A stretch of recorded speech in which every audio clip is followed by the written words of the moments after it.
Okie doke. Apparently we are live, or YouTube says we are anyhow. So we'll see how this goes. Hopefully the camera will clear up. It's acting like it's freaking out a little bit there. If you are joining me this evening, go ahead and say so in the chat and say hello. That way I know whether we're actually live or not. So this evening's stream or tonight's stream, a surprise live stream, I'm actually going to be releasing a pre-order on a tooling kit I just finished up making. I spoke about it recently in a previous live stream a while back.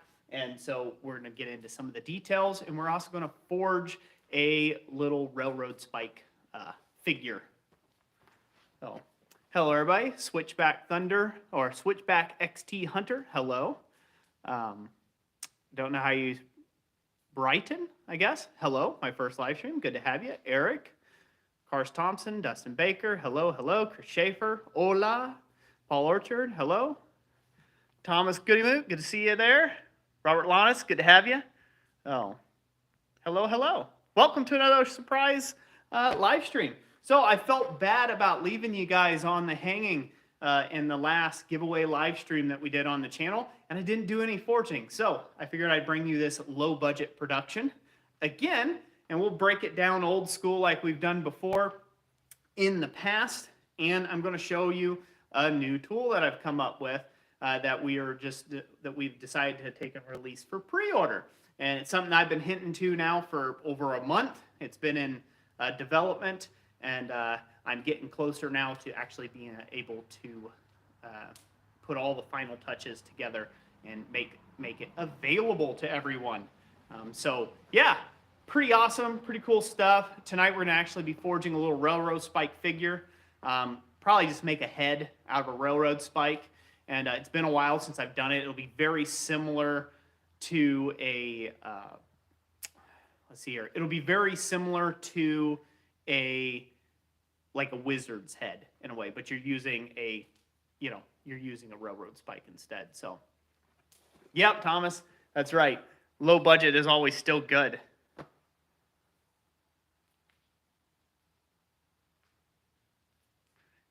Curtis at Ironworks, hey Roy, try layering paint off your bowl blanks.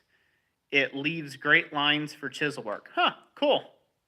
New tool day. Yep, all sorts of cool stuff.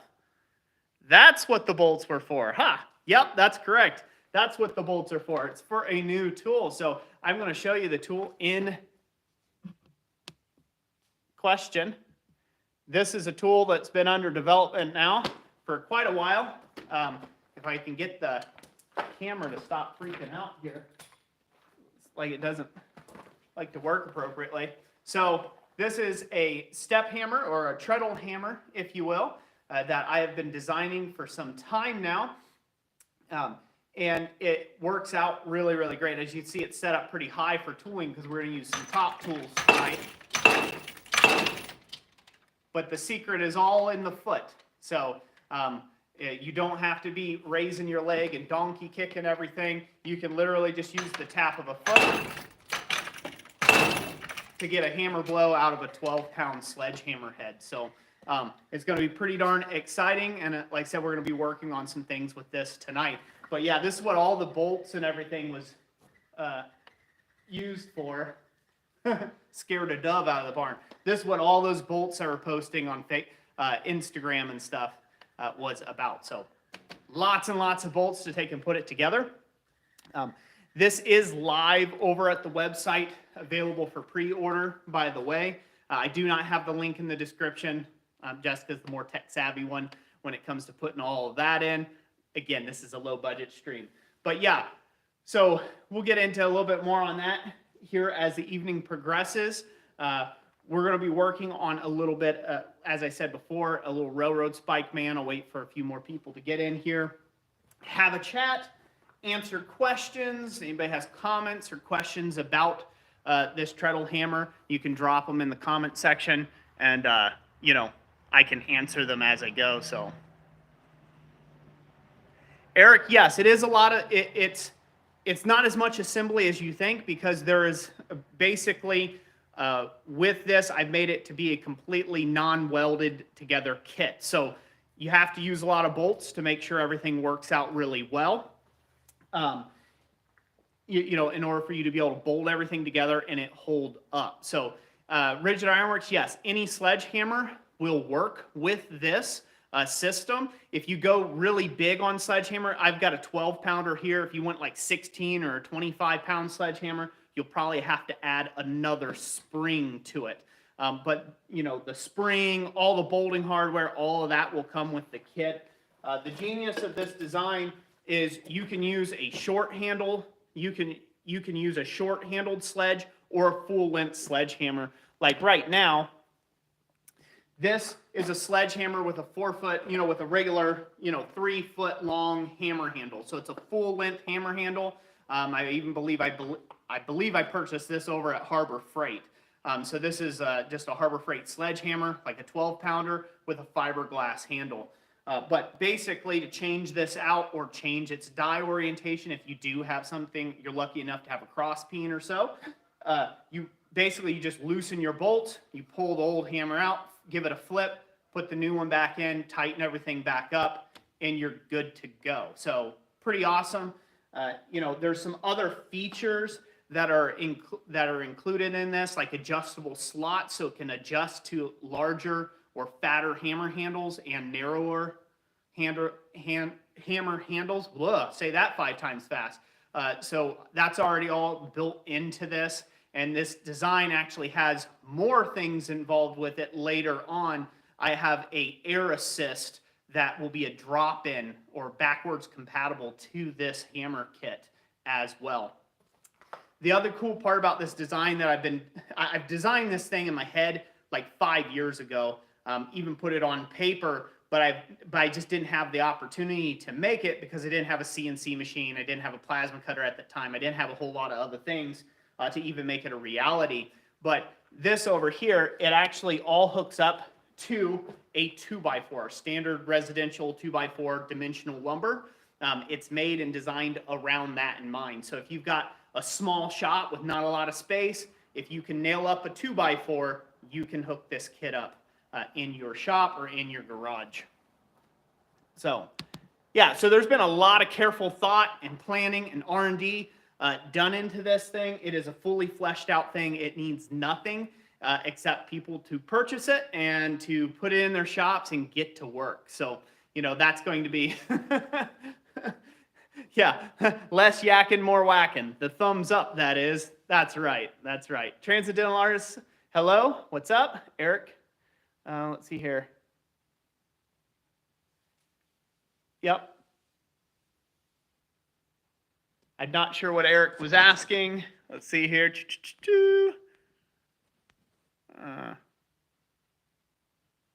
Yes, Eric, to adjust it up and down. I did make that as part of it as well. Let's see if I can move this. I found the cherry spot, but it's going to be problematic probably. So over here, hopefully you guys can see this. The great part about this hammer here is it can be adjusted up or down based upon your work that you're doing. And everything's adjustable. So the foot treadle itself is on a dog chain, so it's completely adjustable with links. This top spring just hooks onto this top link. So, and it's actually spring loaded onto this top link here. Give me a second. Easy, guys. Trust me, it's this easy. Yeah. It got itself hooked on there pretty good. But you can adjust this all the way down to lower positions. So say if I wanted to hook it on here, something like that, I could go that far down with it. I could pick it up. Obviously, it's going to require just a little bit of strength. And then we can change the actual hitting position of the hammer. 2 wrenches loosens your bolt. Now, right off the bat, a great upgrade for this. Down we go to a different hole. Right off the bat, a great upgrade for this is to get tractor top link pins that would go through here and make that a wonderful experience to do versus a nut and bolt situation. But I could not purchase in bulk tractor top link pins. The only ones that were available in bulk were going to be like $5-6 each, and there's like there's 6 of them in the kit. And I'm trying to keep the cost as low as possible for everyone. So there you go. Now you've got to adjust it a lot lower, and this would be for like just your general forging on something. You've got that a little bit lower, or if you want to go even lower yet, you can adjust that down even lower. So this whole bracket, when you install it, I will have an instructional video that'll go with this. That is how to install this and put it all together. But this can go up. You can mount it up high and use the bottom hole if you're assuming that you're going to use a lot of top tools, or you can mount it down low and go up high as you need for top tools if you're going to do a lot of drawing out work or things like that. And then of course, you just adjust your foot treadle. You take the slack out of your foot treadle and you're golden. You're good to go. So it literally only takes maybe 5 minutes of setup to get everything adjusted to whatever type of height or whatever that you want to work with. So very super handy. Tonight we're actually going to be using it in a couple different positions. But one of those positions is in the uppermost position for some top tooling. And that's what I got the bottom treadle set up for already. So we take the tension off the bolt, lift it,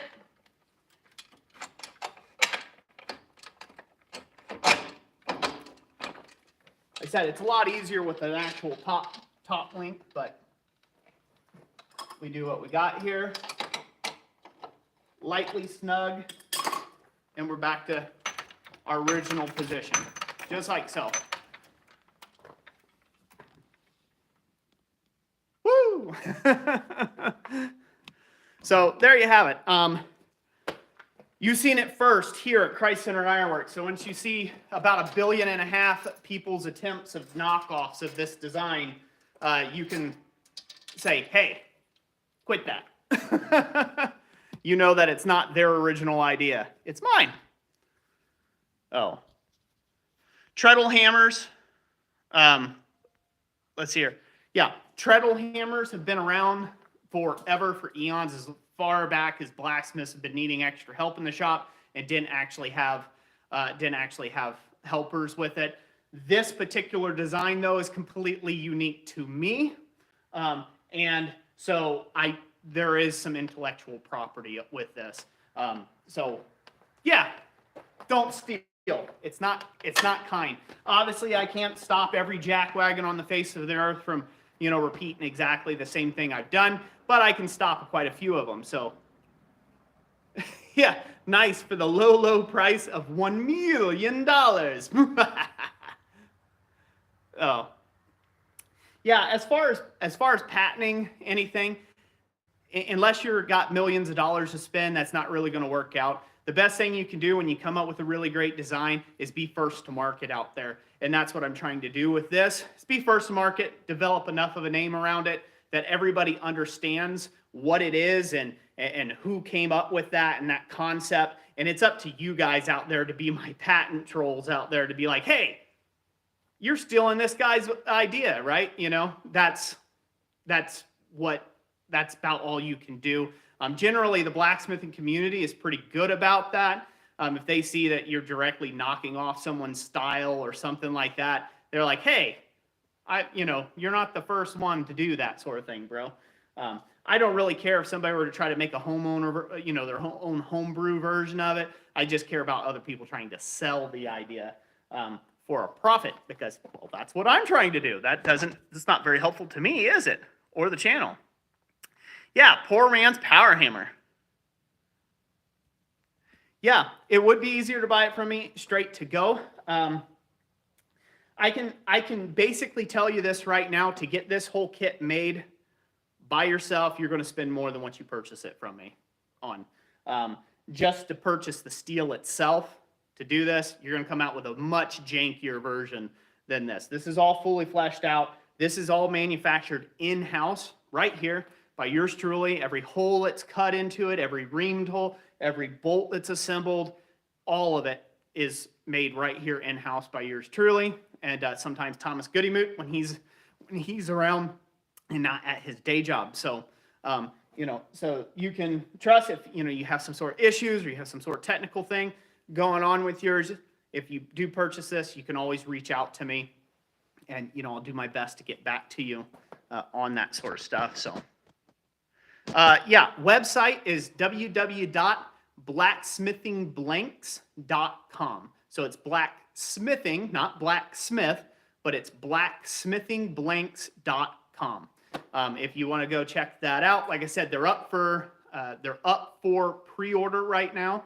I plan on having any orders that come in between now and the end of this month shipped out by May 9th. That's the goal. So, if anybody comes in, if anything's wrong with it, it's Thomas's fault. That's right. So if anybody purchases a pre-order, there is a limited quantity because I was only able to buy so much steel because, well, I'm not made of money. So many bolts and so much steel at once.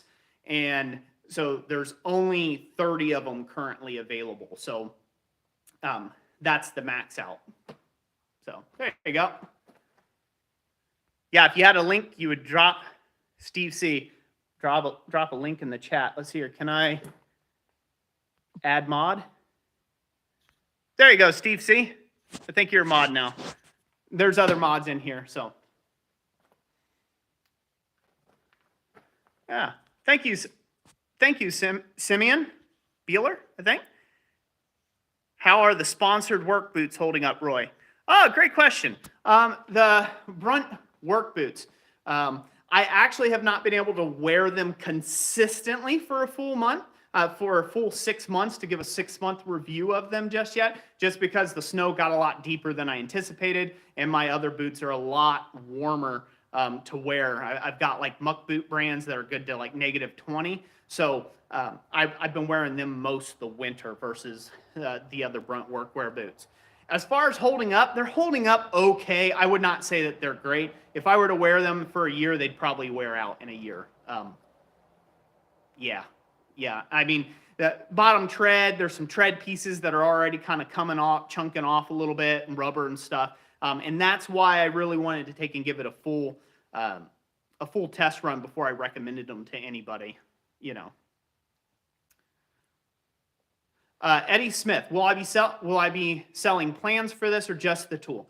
I will be selling just the tool on this one. This is fully fleshed out. It'll come with an instructional video that will come how you put this together.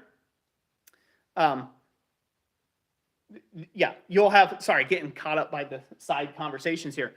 It will have an instructional video of how to take and put it together, and then it has all of the parts that are needed in the kit to take and be put together. So,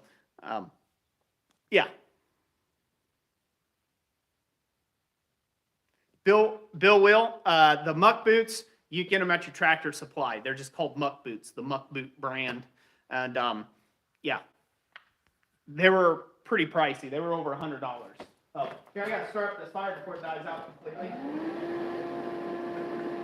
We'll get that warmed up. Hopefully everybody can hear me okay.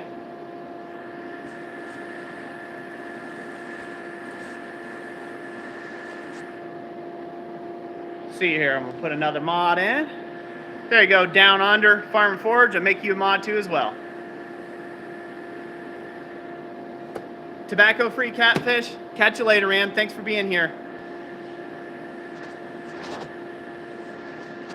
There we go. All right, there's some extra mods and stuff. So,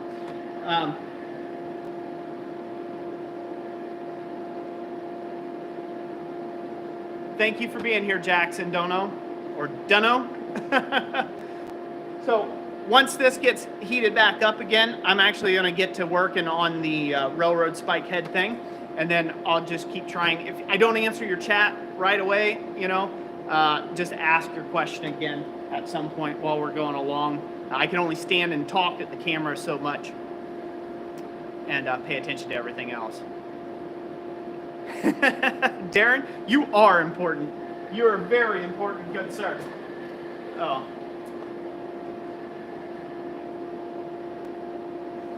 Bryson Alden. It's actually, this treadle hammer now is on the market. So it's open for pre-orders. You can purchase the kit to put that together. So it'll be open. It's open to pre-orders. Any order placed between now and the end of this month, I will have shipped by May 9th. That's the goal. I'll have that put out there. The other great thing about this that's already in development, I'm just waiting until my finances work out to be able to purchase enough in bulk to do so.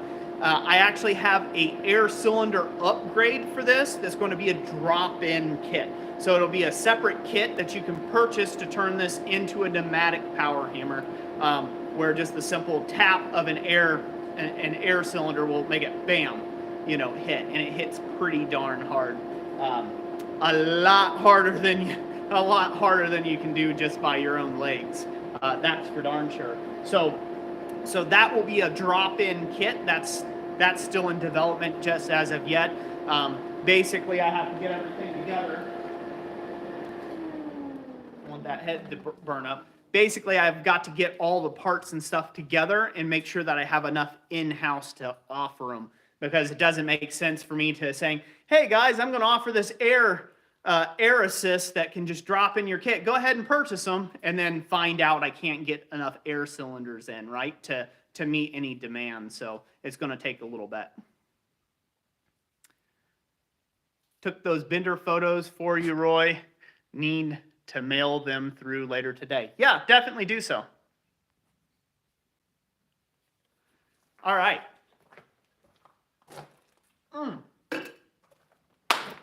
Let's work, okay? Let's actually use this thing for something and stop chatting about it. So I'm gonna rotate you down here. I won't be able to see chat, but hopefully you guys can see that pretty good. And see how much you have to do with the treadle here. I've got a railroad spike already heating up. And the very first thing I'm going to do is I'm going to put in a little shelf that's going to become the nose. Get this set to where it comes off the side.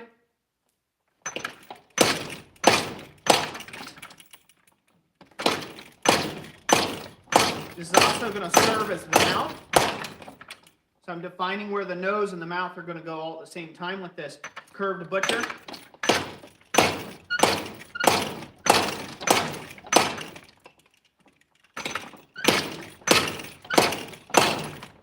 There, better. A little more here.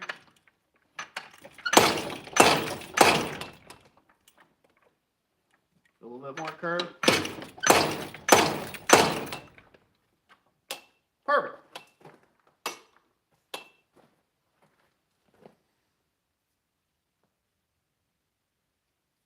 Hopefully you guys can see that little shelf started. Just like so. All right. Let's bend it forward a little bit, but that's okay. We're going to be able to use that to our advantage. Gonna get this hot again.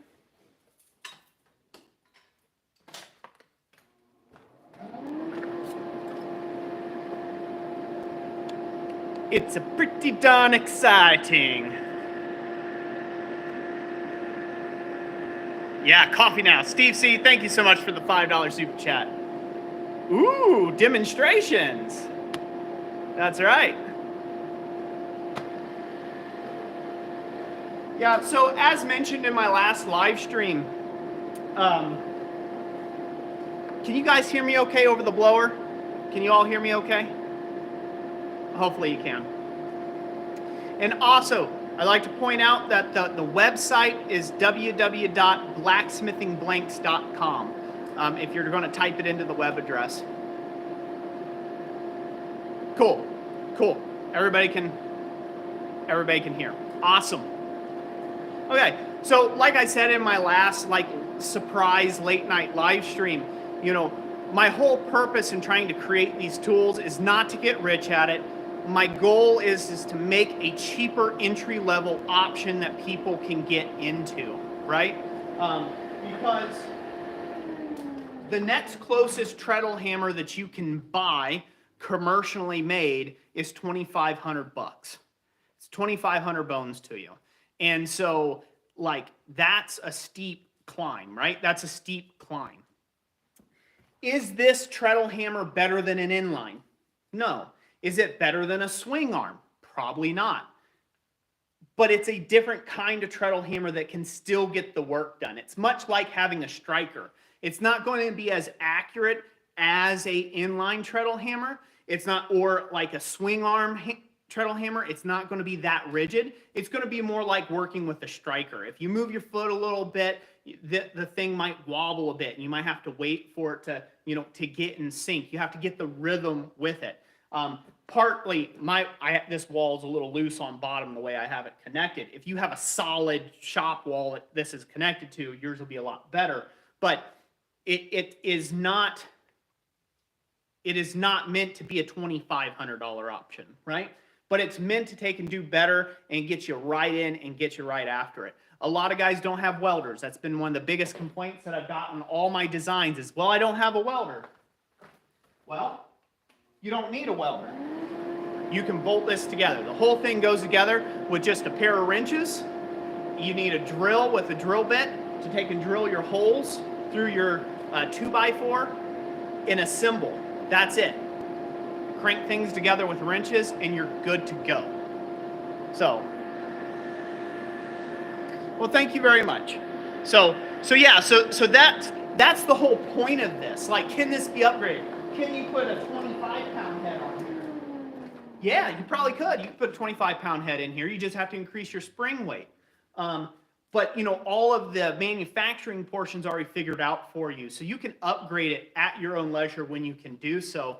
And like I said, it's very much like having a striker on hand. And it doesn't take up a ton of space. That was the other criteria for this hammer.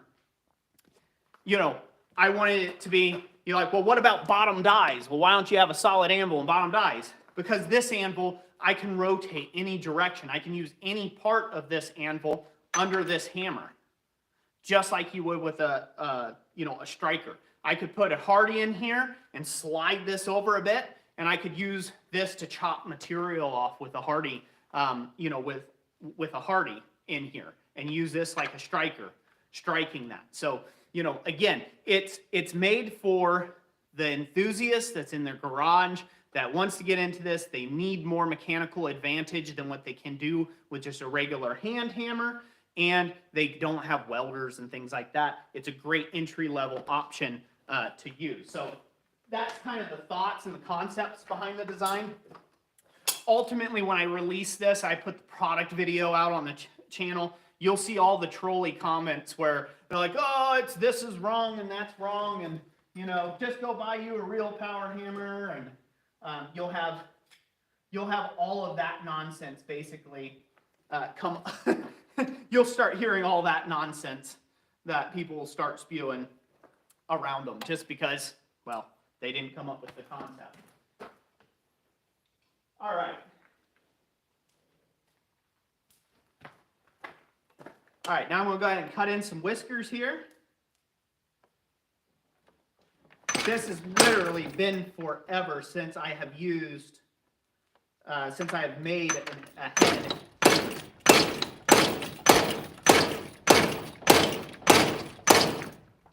One. You rotate that on around.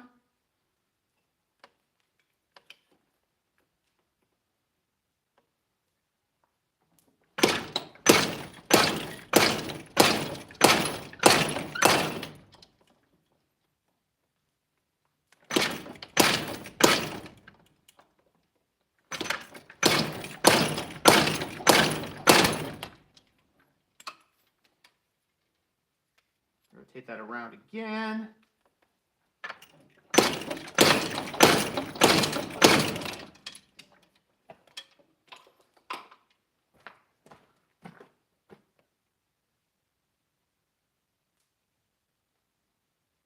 Look pretty cool. That's probably not what you're thinking. You're probably thinking, no, it looks ugly as sin. Roy, what are you doing, son? Let's get that straightened out a little bit, shall we?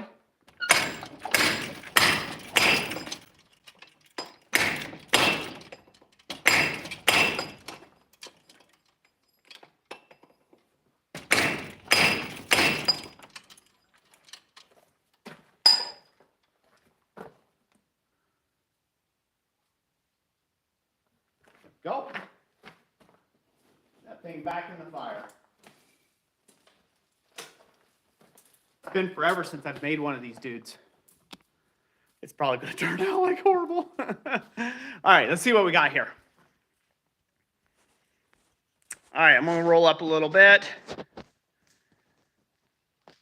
Oh, hush. Hush, Thomas. I'm not going to make a letter opener or a kniff. Jesse Weaver, hello. Good to have you here. I'm not even answering the things about flux and Damascus. You guys. Chris Kelly, yes, I win. I'm hammering while you watch. It's always a win.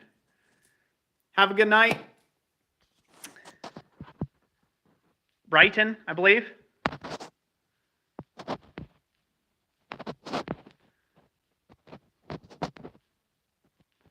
Antoine King, God bless you as well. Thank you. No. It's that a little chef guy. Is that a little chef guy? Probably. We'll leave it as a little chef guy. So, while I got you here, I'm actually working on, and Robert Lannis might appreciate this quite a bit. He's been getting into some multi-scrolls. I've got a door knocker, a Baroque door knocker started. This is just the beginning stages. This was about 2 hours of work, about 2.5 hours of work. But it basically started, a couple bars of this, all forge welded together now. It's going to get scrolled up fancy-like.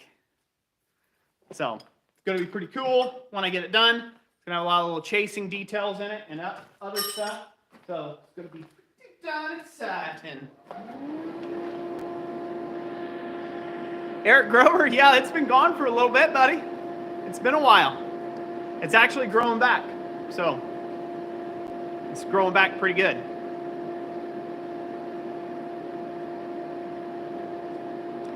Doing pretty good, JD MCWTEG. That's a mouthful.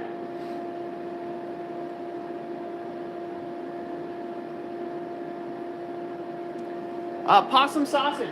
So the goal with the other challenge is there is no goal. That's the point. It's a forging exercise that you can use and then think creatively about. So you can use it with a whole lot of different things. The point of the exercise is to have fun in the shop and to develop your skills. There's a lot of new skills you have to learn with doing different things like that and copying other smiths' work, if you will, or like so if you see like a gate, you see like a portion of a gate or a rail or something like that, you're like, whoa, that's amazing. It's a different portion of your brain that has to engage to figure out to reverse engineer that when you're making it. So that's really what the point of the little doodads are, just to make a thing to make a thing. It's really just me spending time in the shop, wanting to kind of forge around a bit myself.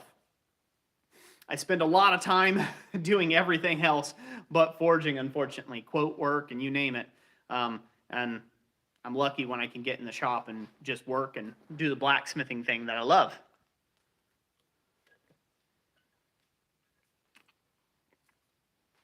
Tobacco maker, definitely. You need to give it a go. You need to give it a try. So,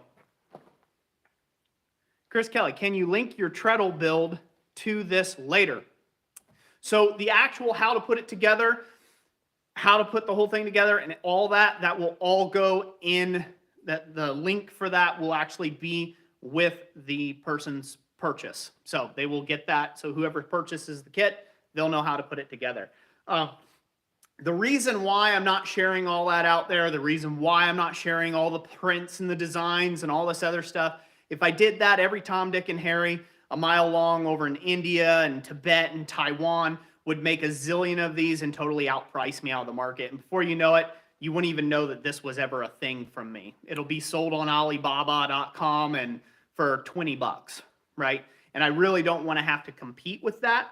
And YouTube is a great place for people to steal concepts like that. So I really don't want that to happen. I want this to be something that is local, that everybody knows who it came from, where it came from, and what quality that they're going to get out of it.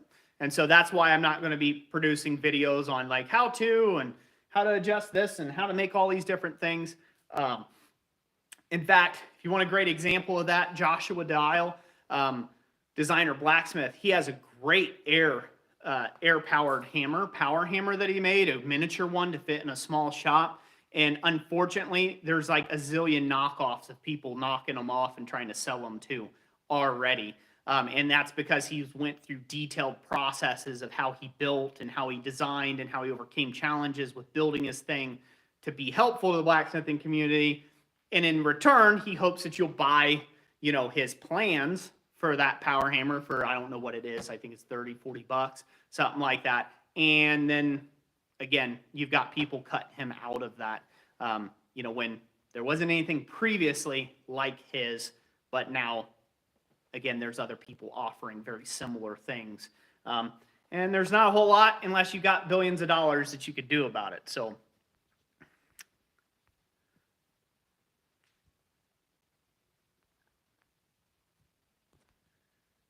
Robert Lannis, I made the Dave Hammer cricket hammer. That's cool. Yeah, I mean, that's another great one.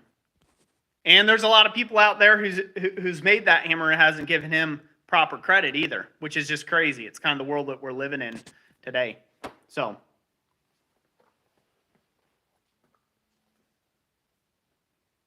yeah, Drew Wilson, exactly. Plans are cheap enough as well. I've got a lot of different plans for treadle hammers and power hammers and all that listed on the website. You know, for $8 and less. I think the beam hammer plans, because I hand drew those specifically, and they weren't as good as like the engineering kind of prints. I made those for like $3.99, and I still get people who's knocking off those plans and didn't want to take and buy the plans, even though it was listed for $3.99. So it's kind of just something you have to deal with in this. But like I said, you all know, you all are the first. You've seen it here first. So now you can say, hey, I know where that came from. All right, let's see here. I think I want to try to use this tool right here to isolate the eye sockets. I'm going to try to go against where the bridge of the nose is going to be and punch in where the eyes are going to be, make the shelf for the eyes. All right. Yeah, space is a premium in a small shop, that's for sure, Robert. Oh, and Rob Huff, hello, hello. I'm getting good use out of your blower, good sir. Oh. All right.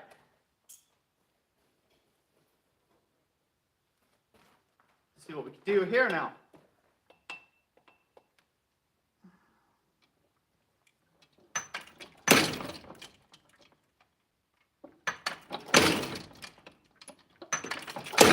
Just kind of dig in the corner of it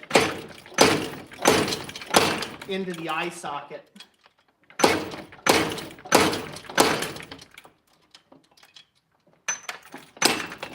And trying to stay off the nose. Go ahead and get this shifted around. Adjust your work to suit yourself.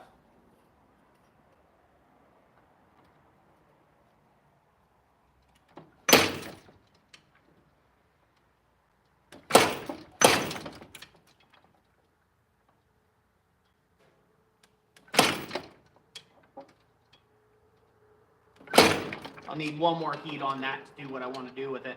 Lost a little bit of that heat with that last one, kind of fidgeting with the tongs. But let's brush her real quick.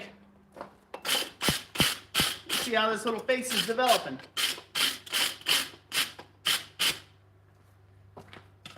By the way, this railroad spike is 5/8, if anybody's wondering.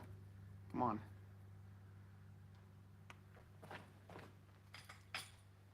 How about that? That better? That's way better. So you can see how I'm isolating that eye socket off that side there. So now I need to take and drive the other side off. And that'll start the eye sockets and the bridge of the nose.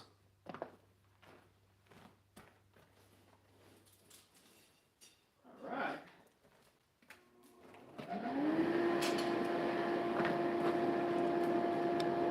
You see it now? Dragonstone Gym and Ironworks, Mr. Crawford, hello, evening. Yes, he's wearing a beret. You caught on.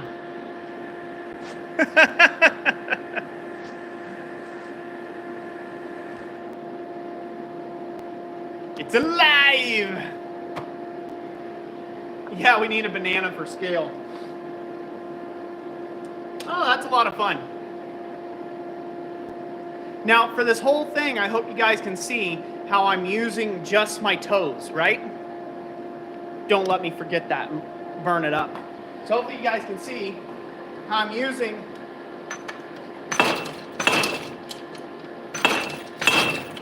just my toe to take and pull that hammer down that hard. And that is a properly designed treadle hammer.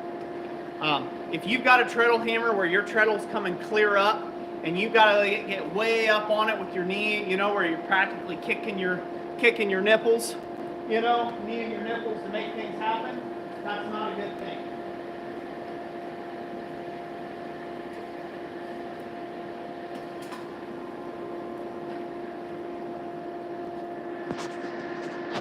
Evening, Sean Anderson.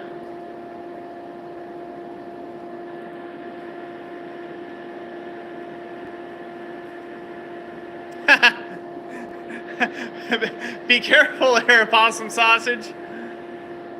Mud can be slick.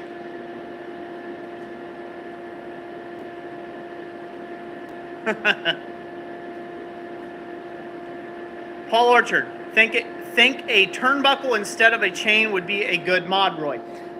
It could be a good mod. You do need to be careful with that, though.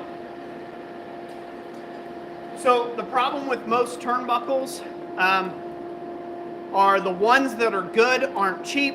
The ones that are cheap aren't good, generally speaking. If you have one on hand and it's not going to cost you a whole lot to throw it on there, not too bad. But usually they're made out of really thin pot metal.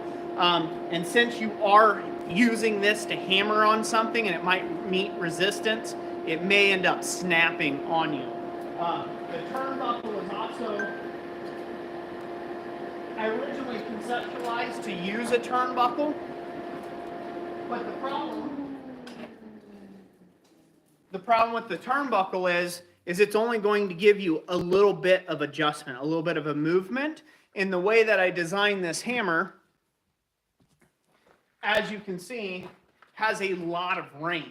This is over a foot of range. So you can be a foot higher at the top than you are at the bottom. And so a turnbuckle is just really, unless it's a really big, hefty, good turnbuckle, you're not going to be able to get the range out of it. So the chain was not only the cheaper, but actually a bit more functional. It was a bit more functional as an option with a lot wider range of things that you can do with it. Yeah, like a tractor implement, like a Category 0 tractor implement turnbuckle. That could be a decent thing to do. But there again, the more rigid you make this, you're gonna have to do a lot of turning. I've got a turnbuckle on my main chop power hammer that's a Category 1 implement thing, and obviously it's holding up. It's held up for, well, since I made the Bloom thing 4 or 5 years ago. So that's held up well. It hasn't busted any threads or anything. But like those really cheap, like gate turnbuckles that you see that got a little hook on them or whatever, those would be poor for something like this. Yeah, there's some new wall planks back there. That's behind Jessica. We've had those up for 3 years now. Well, ever since we moved up here, that was our first goal that we did. So Jessica usually sits back there, and you guys usually see this wall, which is the older shop wall, which is my favorite. Britting Hammer, hello. Mad Mr. Fox, by the way, hello. Anybody who I didn't say hello to, by the way, hello. Good to have you here. Yep, that's the name wall. I don't know. You can see it just barely. All the channel member names are up there. So.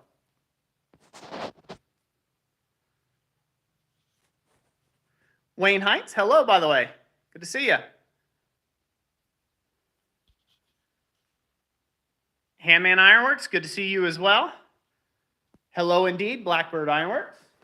All right, we got that hot again. I will say this, Rob Huff, that blower, it puts off so much air. I'm gonna have to, the damper doesn't quite shut enough of it off. So I'm gonna have to come up with like a, just like a dead man switch that I can stand on when I need it to really be going, and then I can let off like a foot treadle because that thing, it puts off some major airflow. Good thing that solved my previous problem, but then it created another problem. I've melted so many things now this week. It's not even funny. Oh, all right. Oh, but it's totally awesome. Wouldn't have it any other way. All right. Let's see what we could do with this, eh?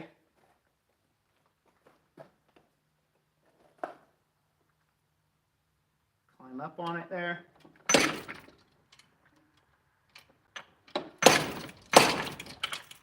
Go.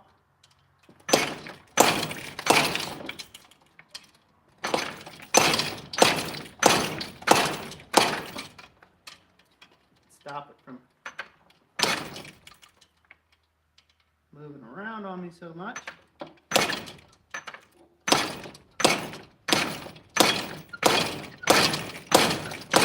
There we go. Now I found its groove.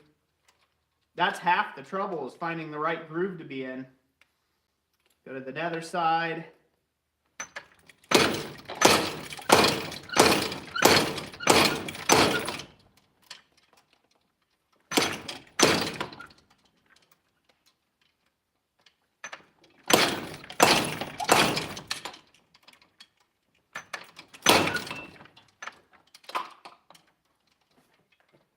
Beautiful.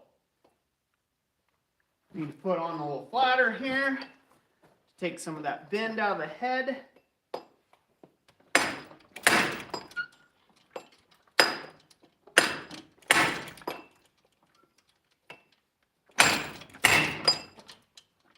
Good.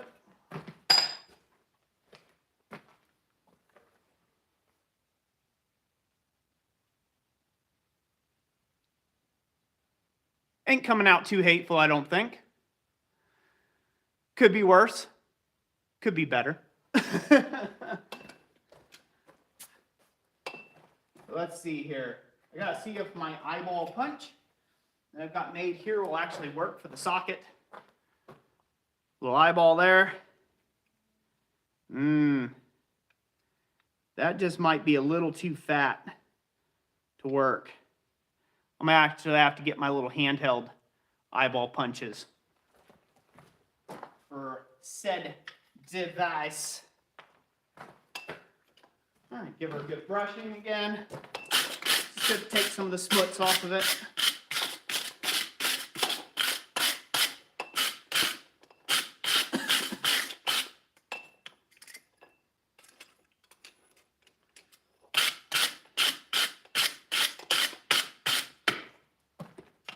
All right.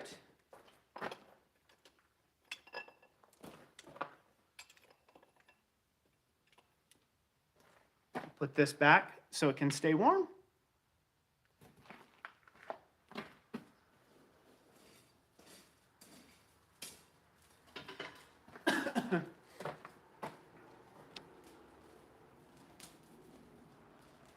We're back. Yeah, Rob, that was funny. That's in my review video about it. Made you giggle a little bit when it was blue. Yeah, you guys and the blue stuff you keep sending me, I swear. But again, I can't complain. It was free to me. And Rob, you're amazing. So thank you. Nothing a little black spray paint can't fix, right? Throw a little black spray paint on it. Be right as rain. Right as rain it will be.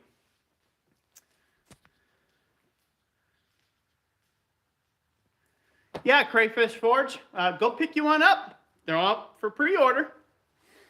So I actually need to go grab.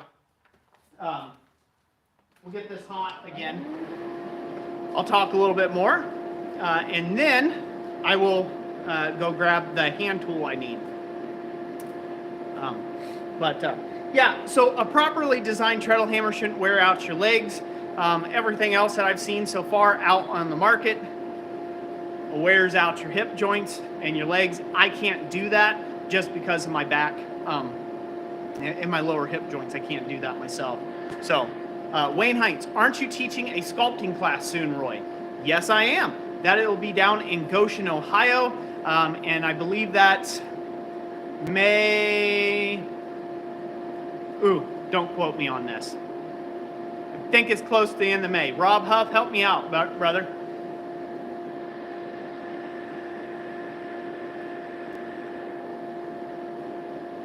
Yeah, Dad, burn it. with that big blue blower. Yep, you can. So.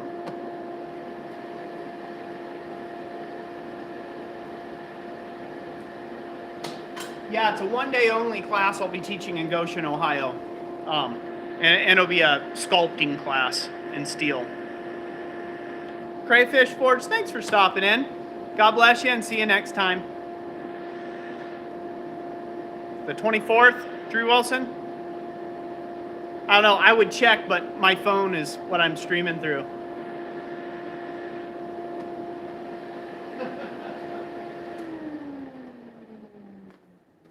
See here. All right, let me grab my hand tools here real quick. Well, shift you guys to a different direction of the shop. Go over here and grab this.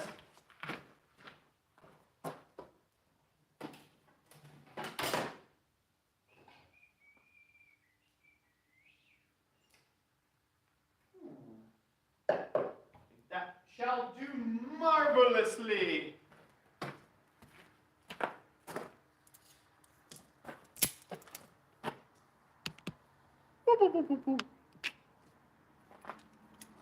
There we go. Got a better eyeball punch. I'm going to use a pair of vice grips to hold on to her.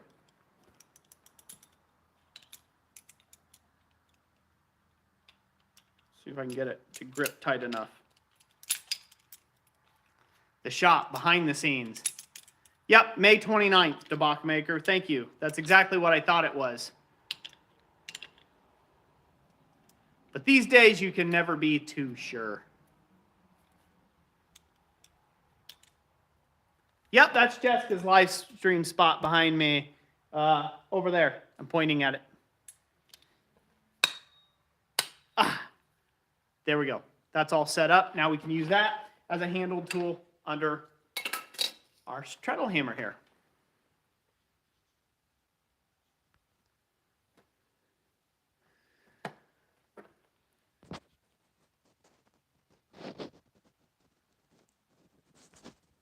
There. Yeah, Robert Lannis, I've got a lot of stuff in this shop. I should probably do a shop tour. A lot of the videos around shop tours don't do too well. Got a lot of spring dies, hammers, tongs, dies for the power hammer, bowling dies, power hammer, steel stock, coal, coke, gas forge, fly press.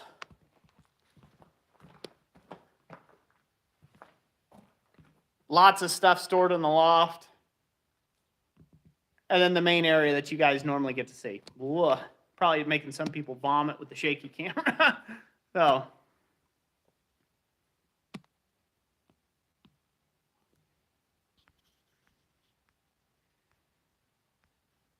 Yeah, Paul Orchard, a very big shed. It is a very big shed indeed. Oh.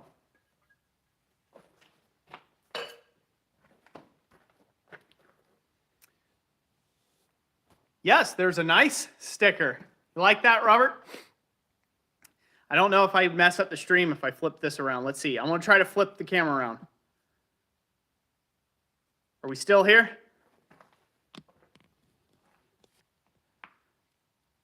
Boom. Cover the blue.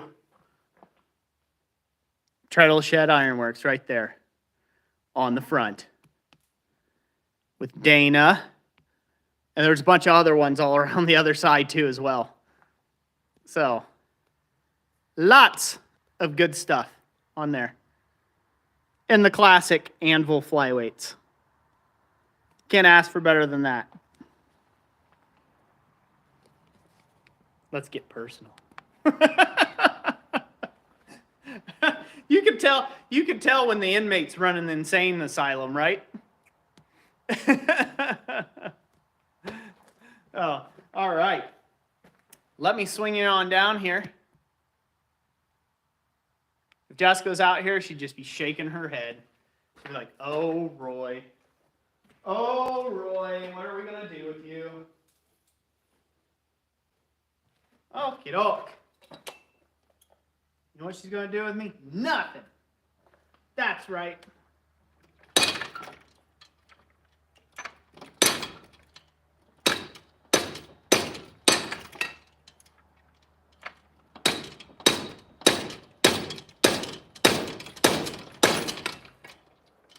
All right. There's one eyeball in.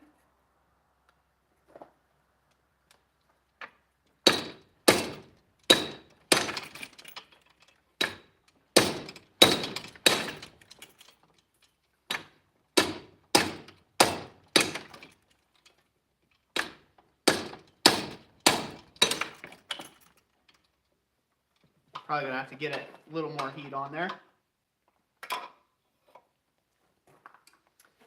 This takes so much longer when you have to do it in stages for camera and elsewise.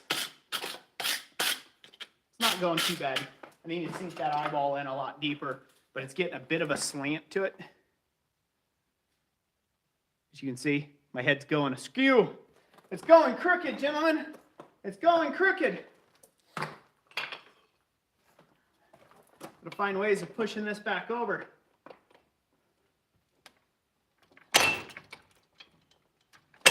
Now this is me playing around on the power hammer. Ordinarily I might just go to the vise and just give it a quick pop. I just want to test out the capabilities of what I can do. Can you do the straightening on the treadle hammer, you know, without wrecking everything in its brother? Oh, well, we're kind of getting some places. I'm getting a little straightened up there.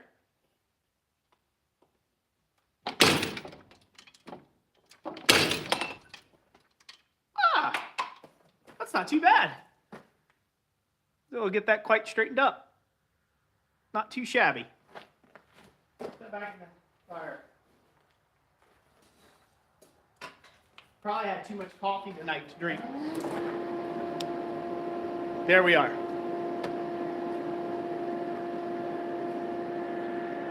Just tip his hat, that's right.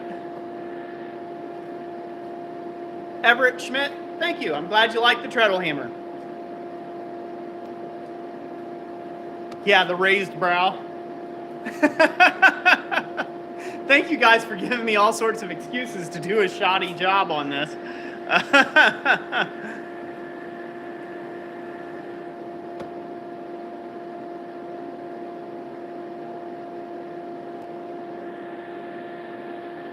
Old Massey Ferguson 65, thank you. Yeah, the simplicity of the design, I like to strip everything down to what you need in a tool or what you need in a hammer.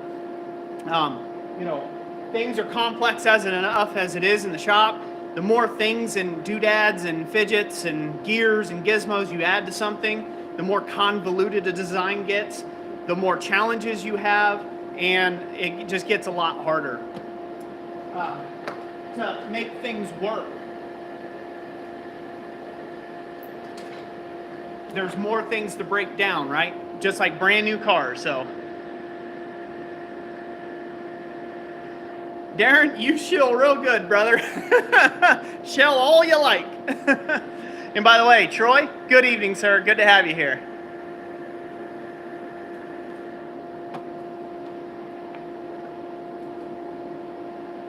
Yeah, becoming more and more American. It's the American way.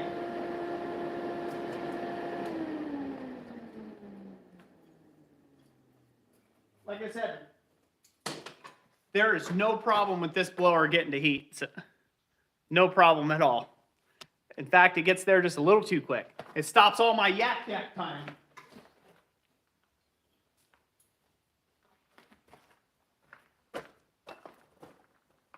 Go with it. There we are.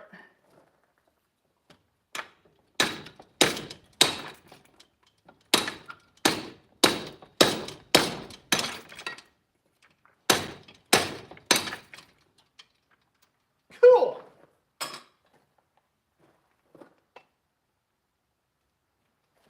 Good.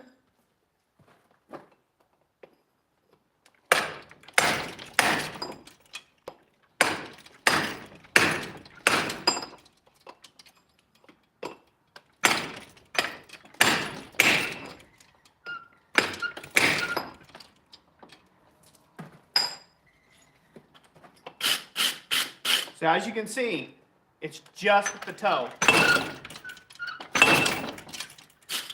You can give it quite a hard hit with just the toe of your foot.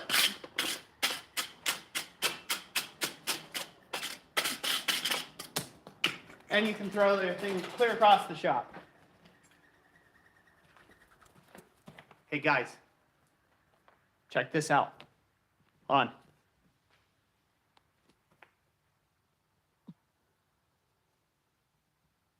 Look at that.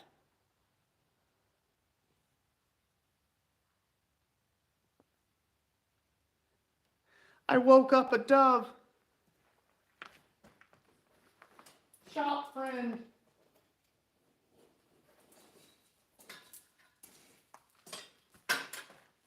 This is my shop too, you know. This is my shop. Go sleep somewhere else. You don't like being up at night, Birdie? No? See? This is a sign from God that you should go purchase one of these Treadle Hammers over at www.blacksmithingblinks.com.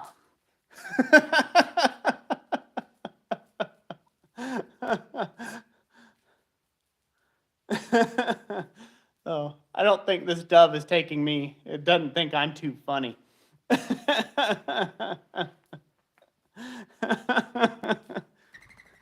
All right. Giving him the creepy eye.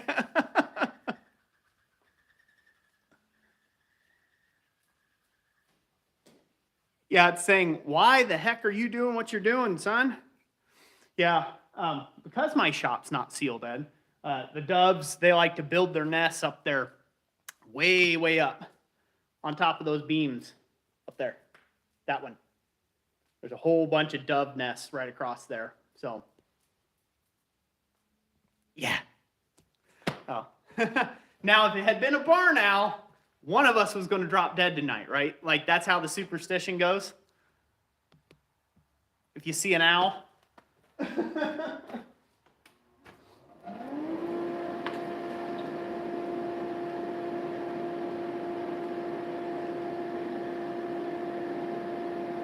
Darren, that's right.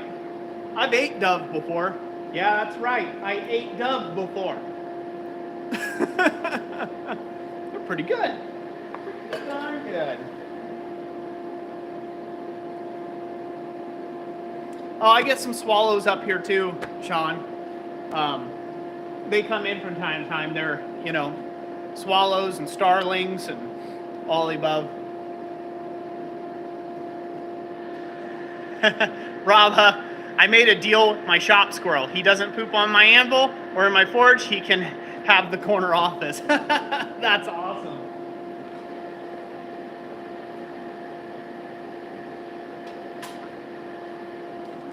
So I'll go ahead and reiterate again. Tonight's the official pre-order or pre-launch of the Treadle Hammer that I designed and built, and that is going to be built by yours truly here in the shop. You know, these kits, these are Treadle Hammer kits that you can pick up over our website, www.blacksmithingblinks.com. They secure to a singular 2x4 in your workshop. and you can make them as compact as you like to fit your space. See, I gotta turn that thing off because it does so good. It does so good. So again, if you have any interest in that, go check it out. There will be, I'll try to stop touching the camera so much. There will be more available in the future. Just right now, I only have so many, just because, well, I'm only so rich. I'm actually not rich anymore. Let's just say that after buying everything in bulk. So the head weight of this hammer is 12 pounds. This is just a sledgehammer from Harbor Freight that I picked up. And then obviously the Achaio anvil, that's what we're working on. That's a little 66-pound Achaio anvil. I'm using that as an anvil base. It'll work with any type of anvil. I could use this with Olga. If I set it up high enough, I could literally set this thing up to work with Olga. Or I could set it down lower to work with a striking anvil as well. So this whole thing could kind of get set up to do that. That's a woodchuck, you big dummy.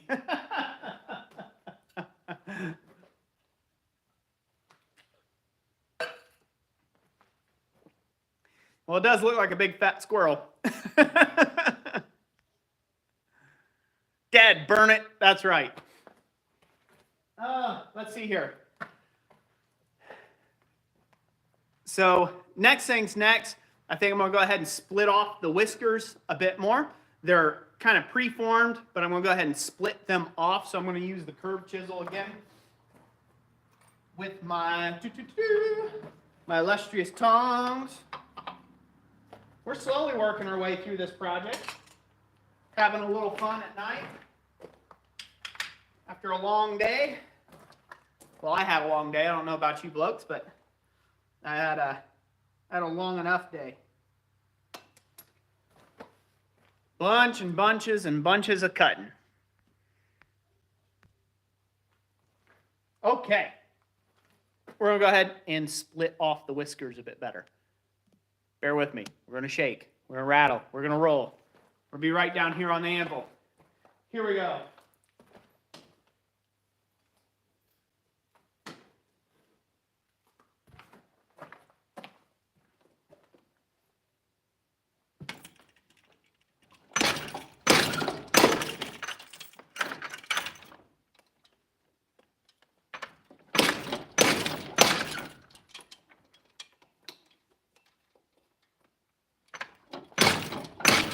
When I do this, I like to work from both sides a little at a time, just to keep everything even. If you go too much on one side, it ends up throwing the whole thing off.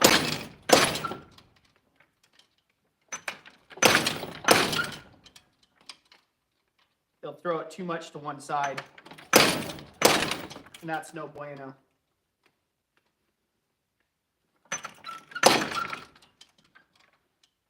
It's looking pretty darn good.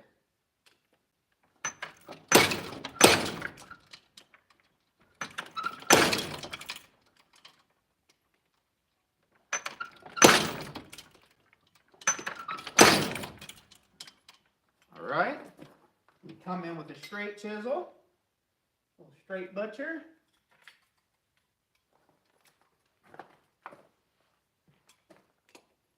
Put it right between the lips, the bridge of the nose.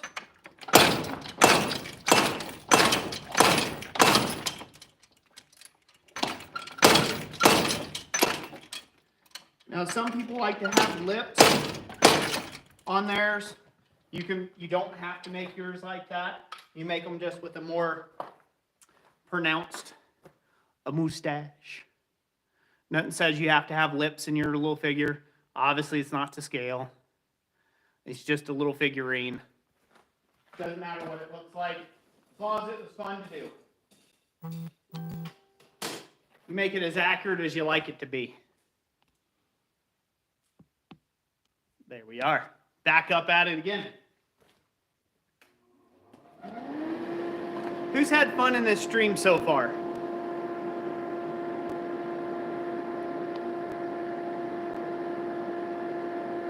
Groundhogs are just furry targets. That's funny.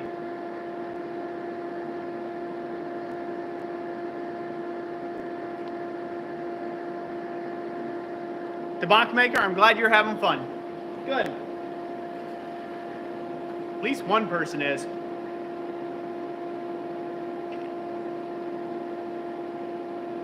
Strong's Adventures, awesome. Glad you're having fun as well. Rom.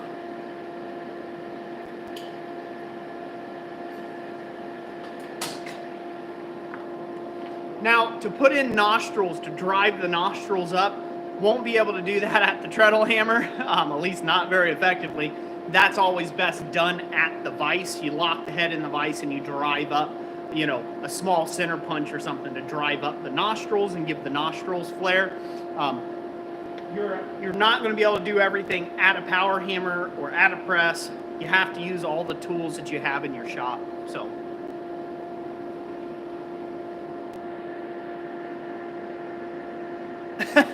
Troy. Well, let's see if we can get me upset there. Preferably not injured. I need all the beauty I can get still. Revealed by fire, you're very welcome. Still praying. Yeah, taxes. Ooh, Lord. No fun.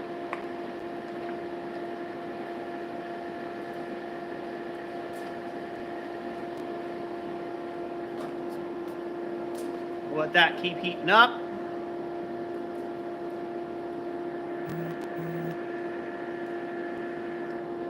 Are you guys buzzing like crazy? I should have probably changed the notifications. Let me see if I can't. Hold up. Let me see if.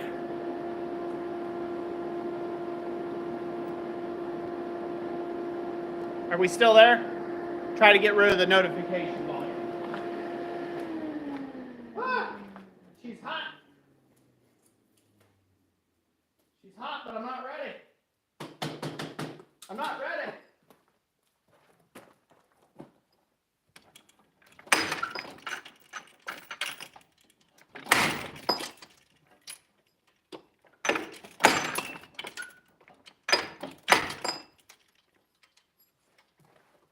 All right. Spent too much time talking. Let's brush this up real quick. That excess scale that it's developing. Ordinarily, there wouldn't be this much scale on this piece because you would just be paying attention to the steel and getting the work done. But you know how it is when a young man of the internet starts to talk. A certain young man of the internet. All right, stick this back in the fire. We'll let it slowly warm right where it's at. Put in a nice little even blankie, and we'll get a tool sorted out. All right. Okie doke. Now I got to grab another tool from my illustrious rack of awesomeness. Do I want to do this?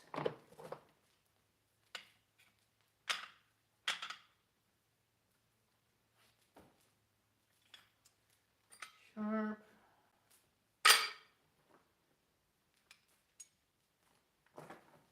Yeah, I'm gonna use a little slit. I'm gonna use a slit and chisel. And I'm just gonna put in some beard hairs into his mustache real quick. Take care, Darren. God bless you, sir. Thank you for being here. It's not too cold. It's like 38 degrees. It's not bad at all. So, it's actually been a warm day today. So, got up 50-ish degrees, over 50 degrees today.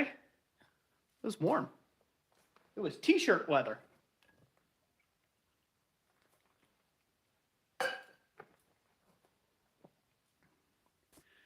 Xavier, have a good night.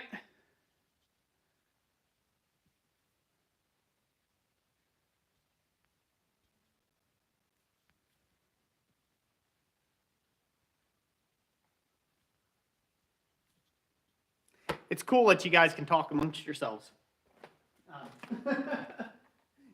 It helps out not having to constantly, keep the chat alive and going.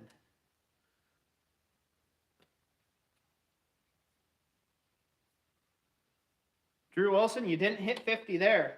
Not yet, huh? It's a-coming, I'm sure. Well, depending on where you're at. All right, I'm going to put in some weird stuff. All right, let's go. Put in some mustache lines.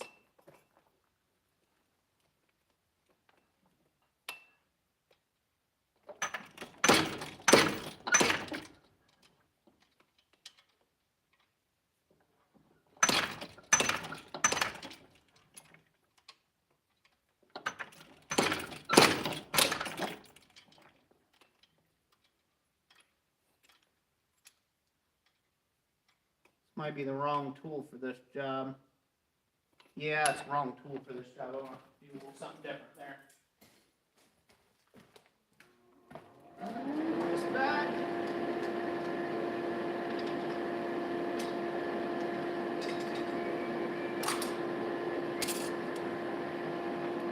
Right back.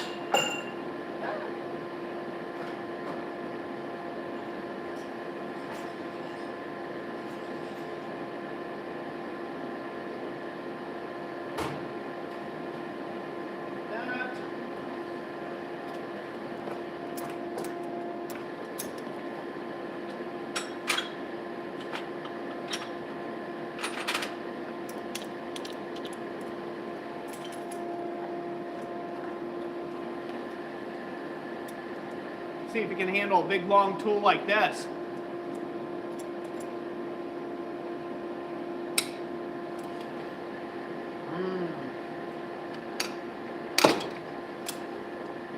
We shall see. I think that's a little long. Might just need to do the texture kind of thing.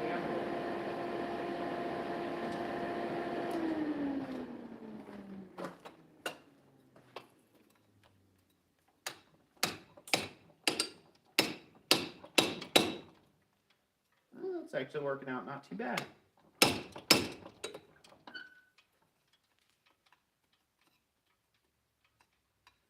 Cut again. Come on.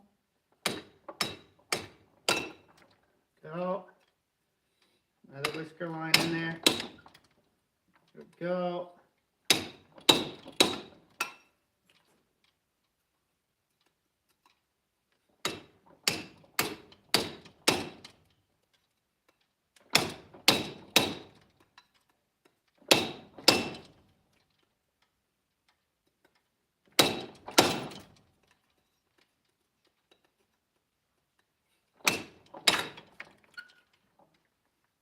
Cool. That's actually working out really good.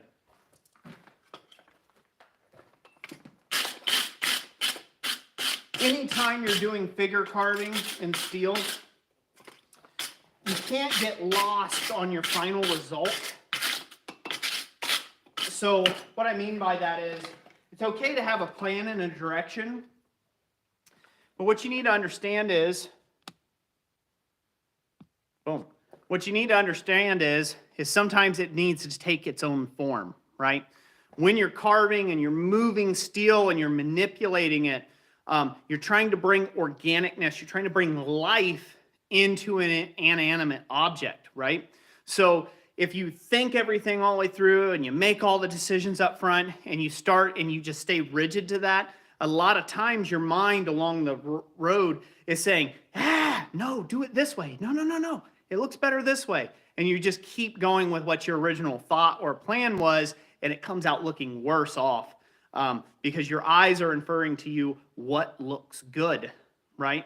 And so it's worth letting the steel move into the direction that it's doing and working with those curvatures and finding those new dips and valleys and rounds and your convexes and your concaved surfaces in working with what you've got and continuing to progress it along.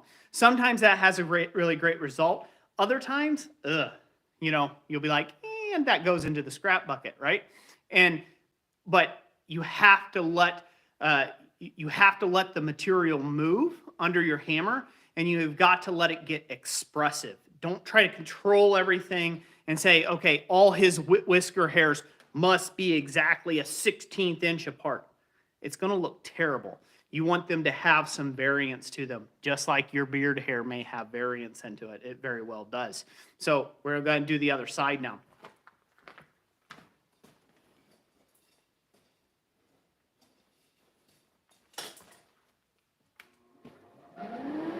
That is the secret to pulling off a very organic look, okay? If you want to pull off a very organic look to your ironwork, that's the secret to it. You know, it's not like you're letting the steel tell you what it's wanting to be. It's none of that garbage. What it is it's you following what your mind's eye is seeing, right? Like your eye is telling you when something's crooked. It'll also tell you when something doesn't look proportional. It'll also tell you when something like a nostril could just be flared just a little bit more and give a bit more excitement, or give a little smirk to it or something like that. And you need to listen to that artist's intuition in yourself of where to go with the taken piece. Otherwise, when you're trying to do organic work, it don't come out organic. Your brain says, I'm doing something organic, but then your OCD kicks in and saying, I'm doing something mechanical. You got to separate those two. You've got to work with both, but they're two separate things. But in sculpting work, you do have to work with what you've got when you're sculpting. And it's okay to start again. If it's not coming out exactly the way it needs to, start again.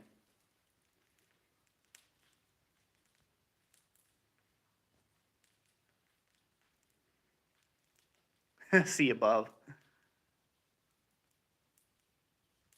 Yep, the beard will end up being next. Yeah, variance, light and gray, dark and shadows, salt and pepper, it's good. Thank you, Fred Monroe. Greatly appreciate that. Yeah, I need a Variac machine to take and drop that fan down a good bit. It's very tricky when forge welding because you have to be like right on it because it goes from welding heat to being oxidized and dripping down into the fire pot like that. It's very quick, very, very quick.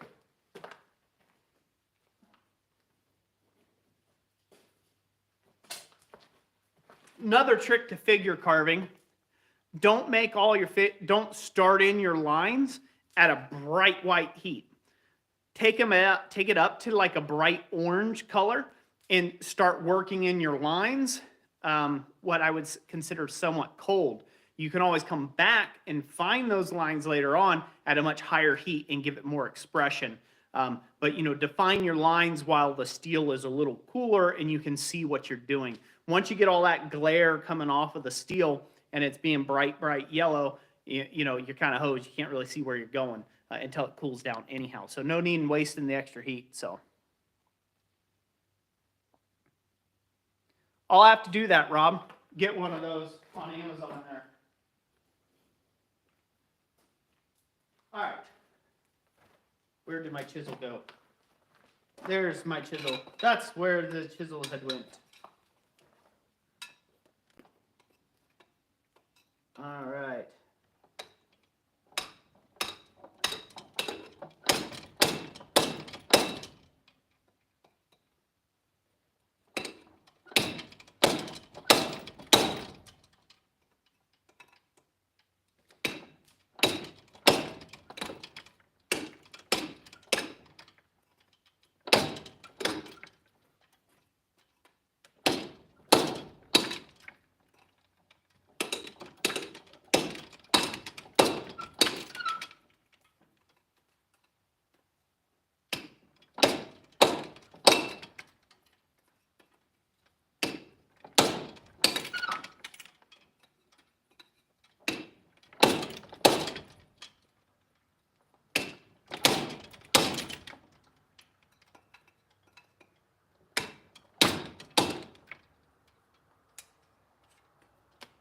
They're looking pretty darn excited.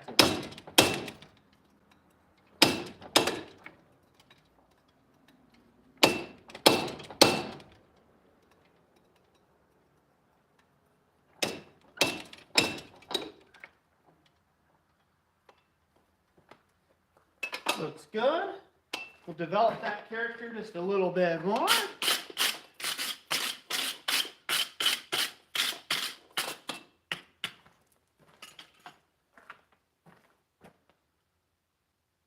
Looking good.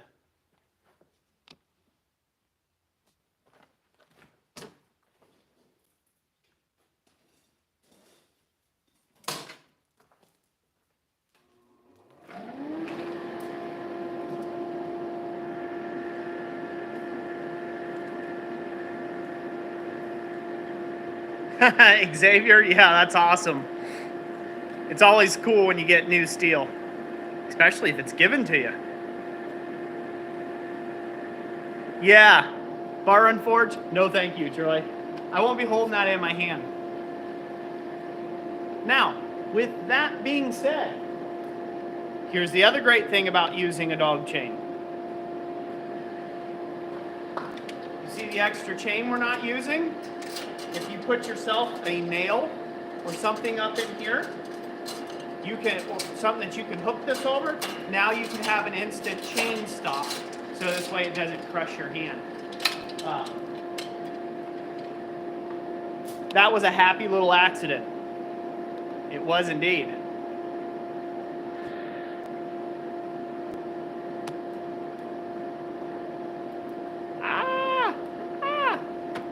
Leave it like that. It's crooked, but we can't do it without it crooking all over the place. Tobacco free catfish. Thank you for coming out, buddy.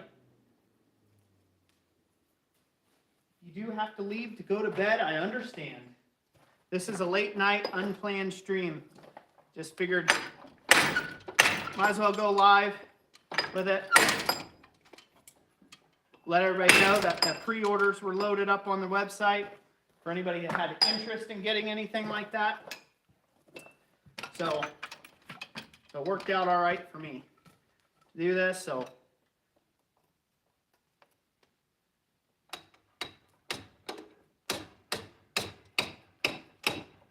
a little bit of control. Now you guys might be saying to yourself, and I'm sure somebody will, why don't you just use a hand hammer? Won't that be more effective? And for this instance, it probably would be way more effective than to try to use this step hammer in this particular case. All I'm trying to do here is play with it a little bit. I just want to see what the capabilities are, right? That way, if I'm telling somebody what they can do with it, I ain't a lion. I don't want to be a lion.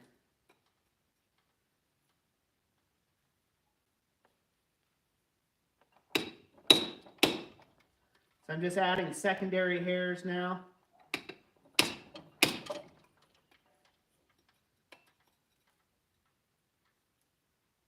Basically, I'm getting up on top of those ridges.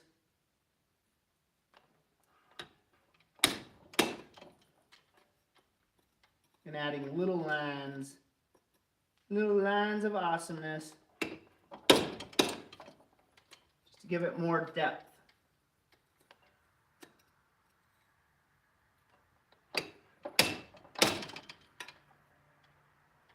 Good. That's about all we're going to do with that. A little brushy brush. Ah!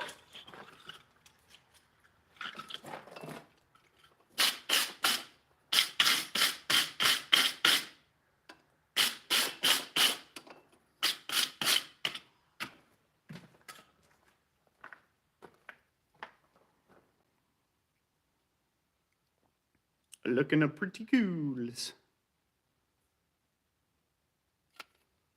Look good?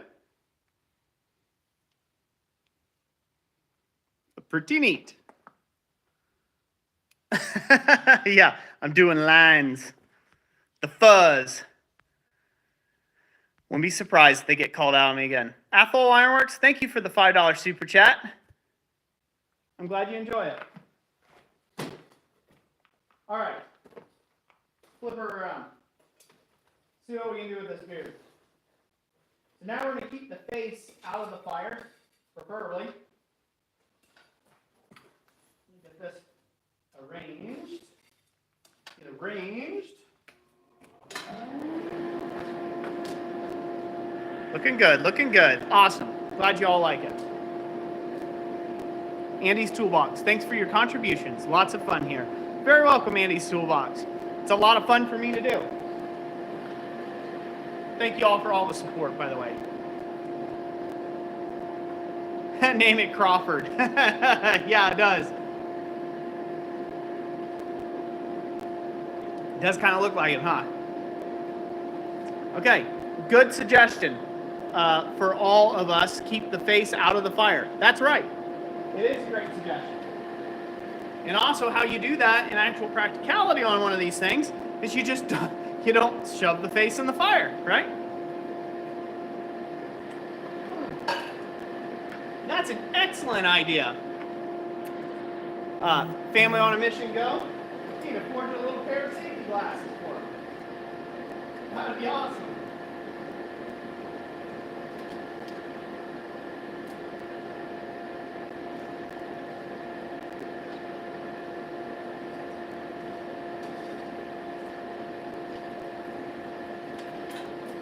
All right.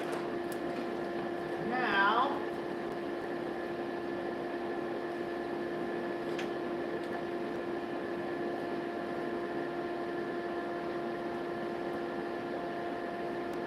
we'll get a very narrow fuller. And I'm going to use that to take and fuller out the beard, to give beard, make some beard hair.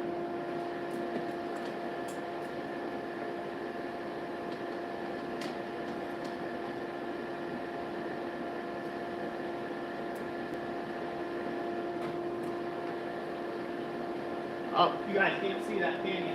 Darn right. Go to camera 2, Jess, quick.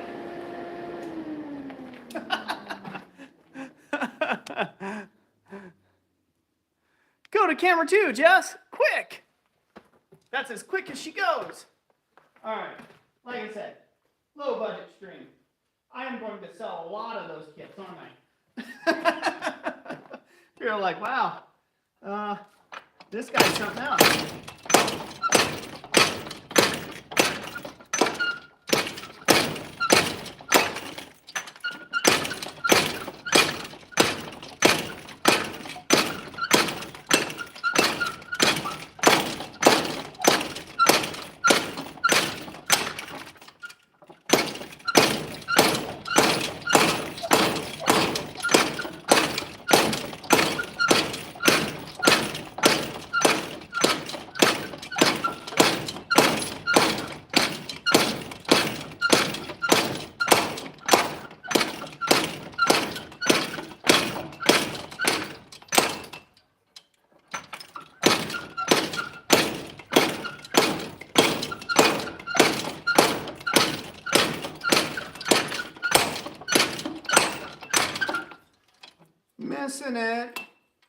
Missing it by a mile. Let's rotate this.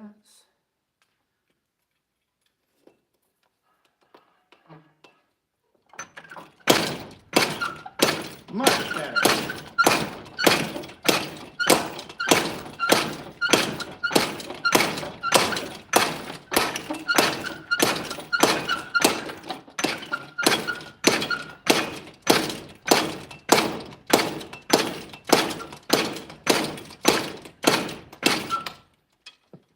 All right, you can see that a lot better as it gets down to cooler heat.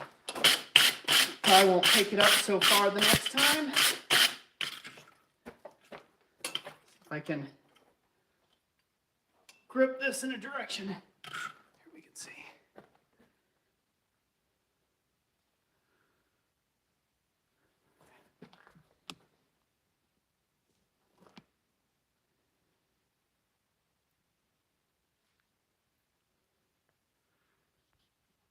Can everybody see that okay?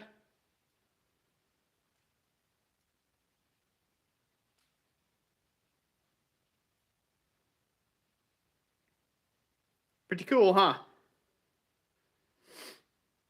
Not too bad. Go ahead and get it hot again. I'm sure one of you blokes out there have a beard that looks like this.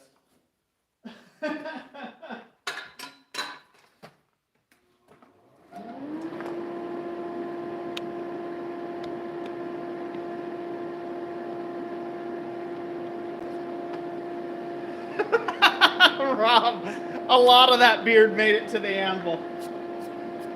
Luckily, it's a premium Achayo anvil. So, it's a premium Achayo anvil, so it didn't affect the anvil at all.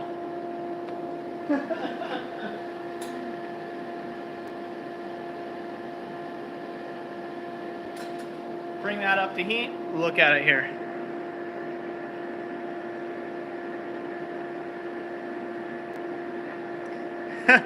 I know it's a beard, but right now it looks like something flowing out of its mouth. So, yep, tree beards. Yeah, it's the neck beards you hear about. Yep, it's developed a squeak.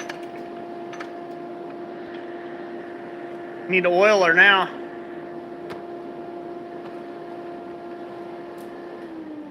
I do have texturing stuff. I just don't have things set up for treadle hammers. So that's the problem when you get a new tool. You have to make more tools for that tools. Yeah, otherwise you'd have a nice textured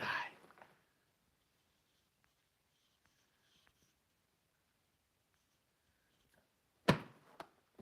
Yeah, and somebody said, yeah, it looks like you can really whale the snot out of something. We should do a little drawing out test. I'll readjust the height on everything so that everybody can see how the height adjusts on my kits that I'm selling over at my website, www.blacksmithingblades.com. I'll do a little drawing out test on it, just raw drawing out material. It is not my suggestion that you use this thing for drawing out material unless you're putting a bottom fuller in the hardy hole underneath this thing. If you do that, that's fine. But if you're just doing it flat on flat, takes way too long. If you don't have any other options, then it's fine, but not the most favorite way of doing it for sure. All right.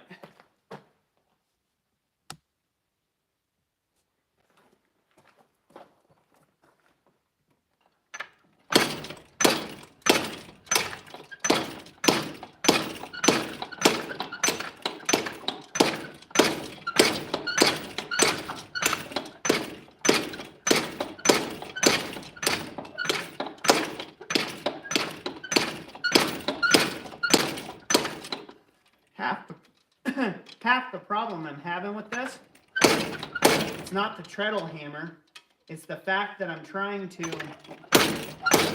not squeeze this thing so tight so it's kicking constantly in my hand.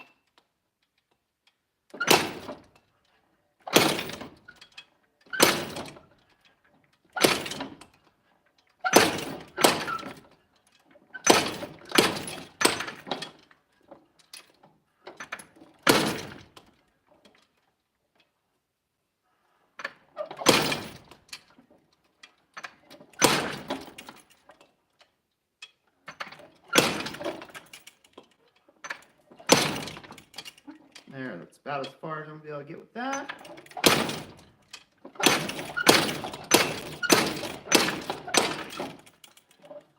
Pretty good.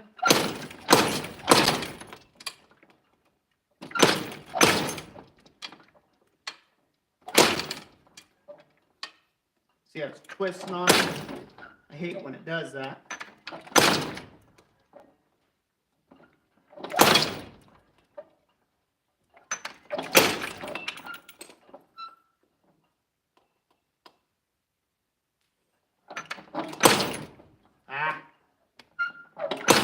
There we go.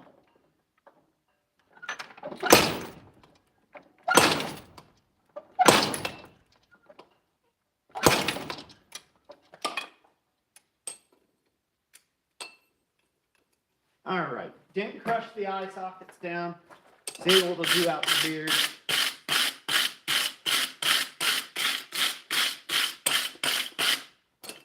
Flip this guy around.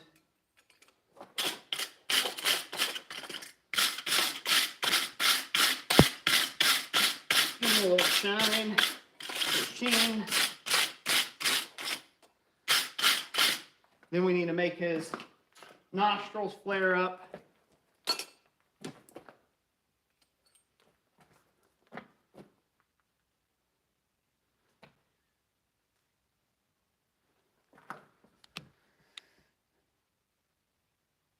Pretty darn cool. You want a shorter beard? Give him a shorter beard. Longer, wider, whatever you like to do, just do it. Not bad, huh? Xavier, thank you for being here. All right, I got to get to bed. Take care, everyone. Have a great night with dreams of great lengthy beards. That's right. There you go. Not too bad. Not too shabby. He still needs nostrils, right? He still needs some good nostrils driven up in him. And this is what I'll look like as an old man. Whoa. Well, one can hope, right? One can dream. Maybe not Jessica's dream, but a young man's dream can dream. Yep, beret included. That's right. There's an uncanny resemblance. Is it the goofiness in the face?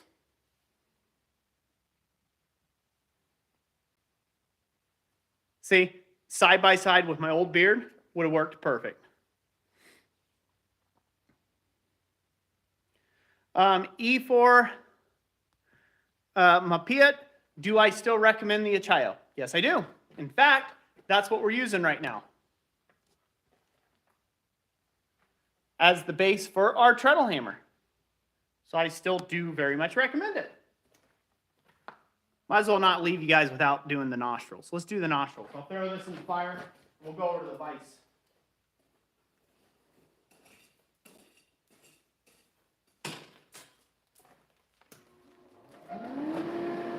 And then we'll call that an evening. We will call it a blessed evening. Once I find my center punch. Mwah! Center punch.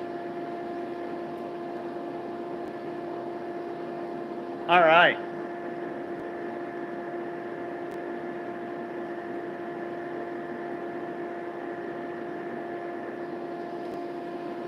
So, for people who are asking, E4 Mapia, the trick to the Achayo brand anvils, all right? It's not a brand, it means steel. That's the Achayo, it means steel, right?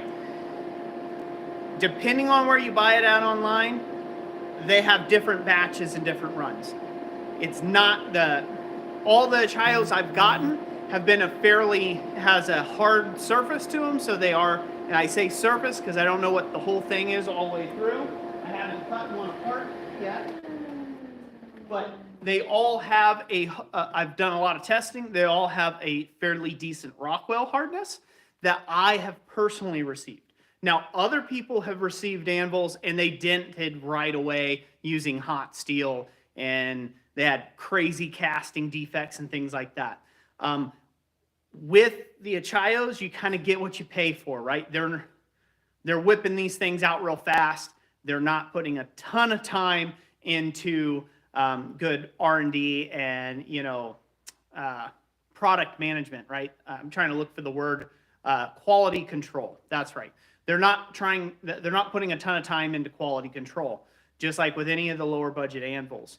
But what I can say is even if you do get an Achayo that's a little softer, maybe it's got some pitting in it and stuff, it is still a great first year anvil or 2 or 3 years to get you down the road until you can afford much nicer anvils. Because the much nicer anvils are going to cost you close to $1,000 or better generally. Even the older anvils right now older anvils, well, they are what they are. They're at what they were when I first got into smithing 14 years ago. You can get real turds that are just beat to heck and back and need a lot of resurfacing and stuff done to them, and people still want $8 a pound for them, and then you can find some good deals where you can get them for $2 or $3 a pound. So anvils vary wildly. If you do buy an anvil online through eBay or Amazon, whether it be Vevor or not or whoever, I've heard mixed reviews about people getting Vevor anvils. Some of them were good, some of them were bad. Again, it's kind of a 50-50 mix. And I hate to say that because you care about your dollars, right? You care about your actual dollars, and like we all do, we don't want to spend it on something that's junk, right? But if you're just getting started into it and you're looking for a decent starter anvil that's better than a Harbor Freight anvil, a lot better than a railroad track, and a Chayo anvil I still recommend it as a great anvil, a beginner anvil.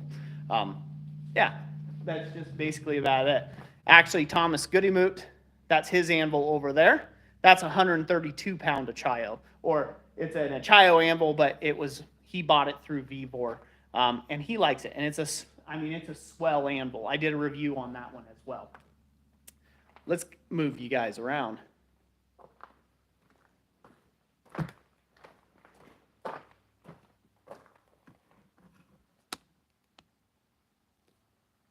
All right. Go ahead and put in this. We're going to have to do this by hand because there isn't a better way that I know of to put in nostrils.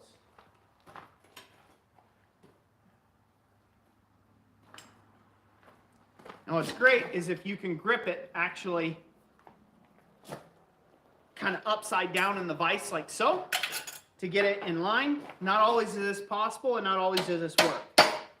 If you can drive it down deeper into the vise, that's more helpful. Sometimes this will pop out and cause you problems, getting your hand hot, or you end up hitting your hand, which is bad.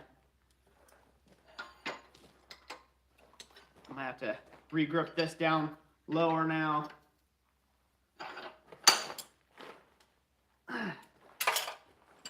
Since this is a center punch, it can be worked fairly cold.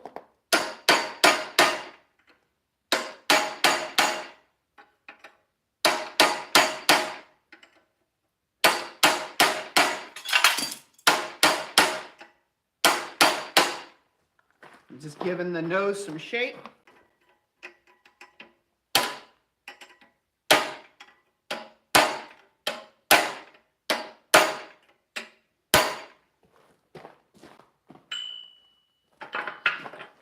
There we go.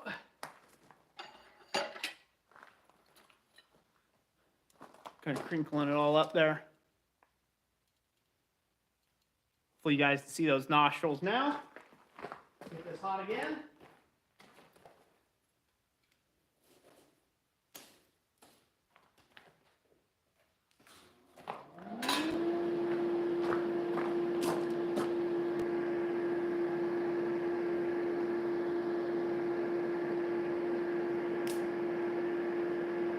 Yep, this is an old milking barn.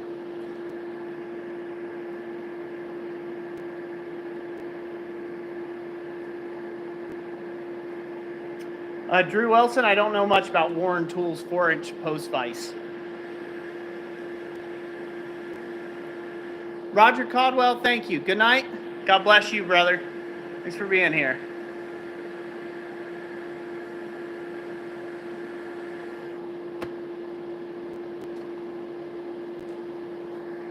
You're very welcome, E4.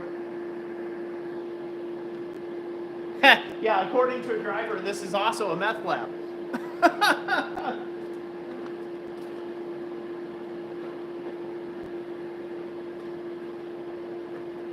going to have to straighten that out. I'm going to take it just that extra little something. It needs a little, hard to explain. It needs just a little something.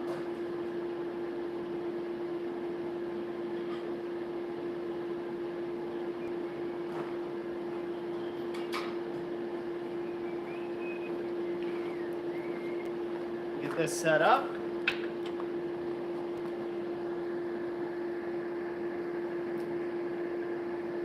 So I am using from Blacksmith Depot their 3-inch blower, cord blower. Rob Huff sent it to me, the kind gentleman that he is.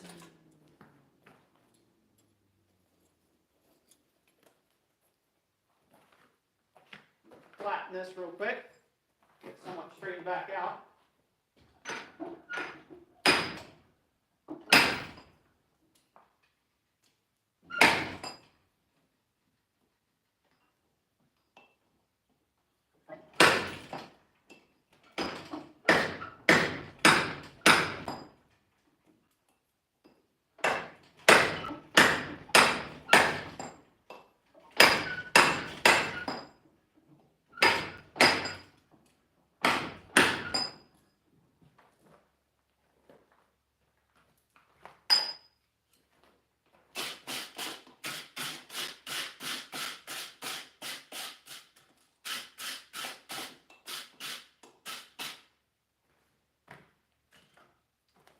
All right, get this hot one more time.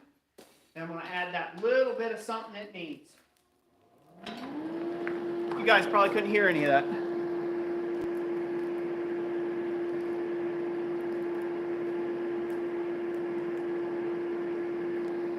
Yep, needs a tweak.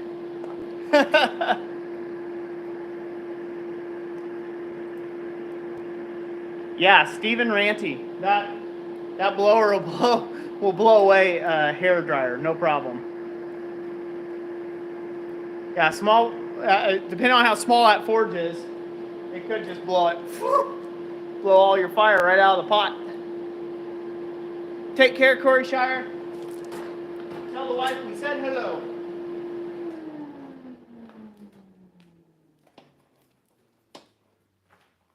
All right, so now we're going to add it, give it just a little more character here.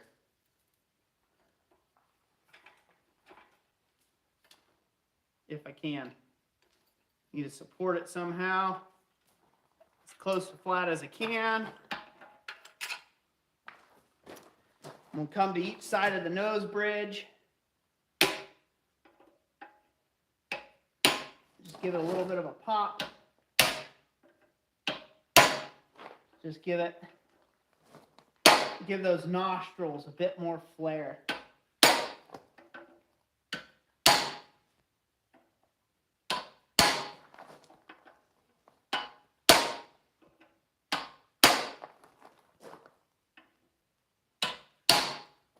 Kind of like the ridge of your nose, you know?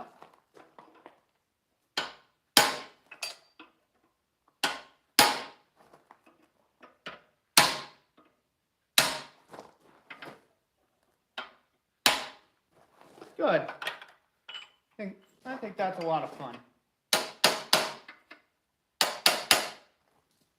Boom. Don't really see how I would want to improve much more on this right now as it sits.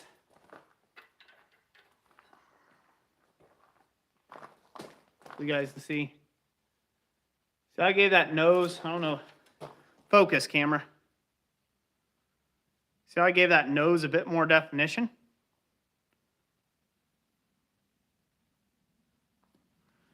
All right, get this hot, iron out flat, and we'll call our little totem guy done.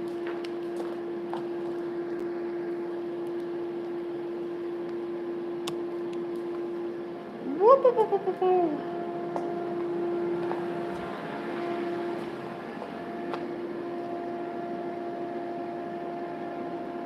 I'm glad you guys like it. I think it looks good.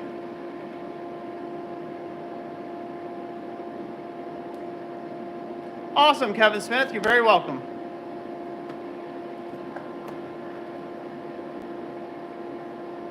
It's a mini Roy.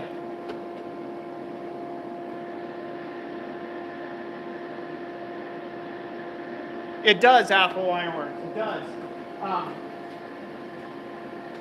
It's little character development details like that that change the whole thing.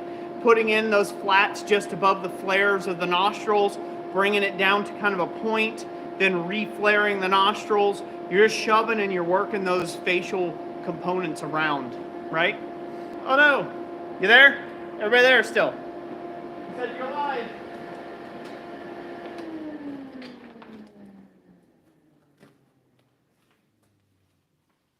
All right, gotta straighten this thing out. Now we don't want to use, now we got all of our facial details in there. We don't want to use this step hammer, right? We'll ruin all of our facial details. I think I'm going to leave his head kind of pointing down just because I like that look, kind of like he's looking down at a piece of iron, hot in fire.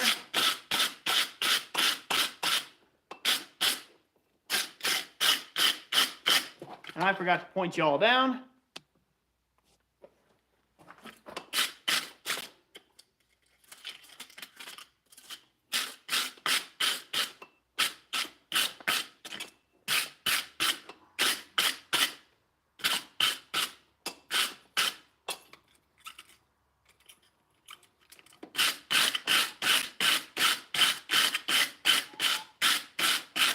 Giving it a sheen at this stage is really where you want to be brushing it. Really good.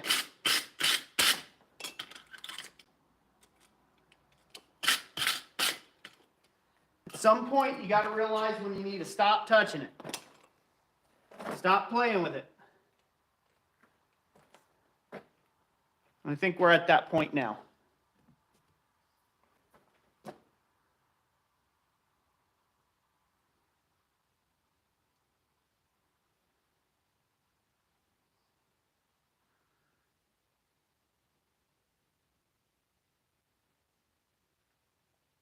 Just walk away. Looks decent.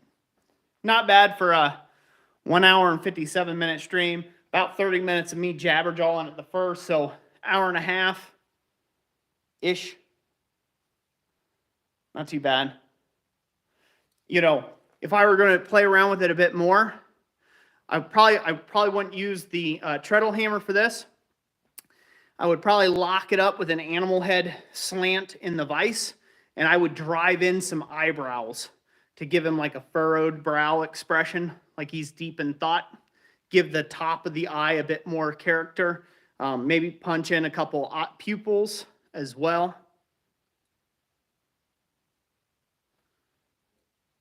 Not too bad. Pretty cool little deal. All right, I'll set that off to the side. Yeehaw! Pretty good. So I think somebody asked. Yep, he's even wearing the hat. That's right, Castle Forge. So somebody asked if they had missed the new tool. You have not missed the new tool. The new tool is right here. This is the Treadle Hammer we're selling over at the website now. The kit to build your own treadle hammer in your own shop off of a singular 2x4 in the shop. It's listed over at the website, www.blacksmithingblanks.com. If anybody's interested in checking that out, I just wanted to take it's open for pre-orders right now. For anybody who wants to get those, quantities are limited. I only had enough materials to make 30 of them. As you can see, you can hit pretty darn hard with it. This here is actually set up in its highest position right now for this anvil.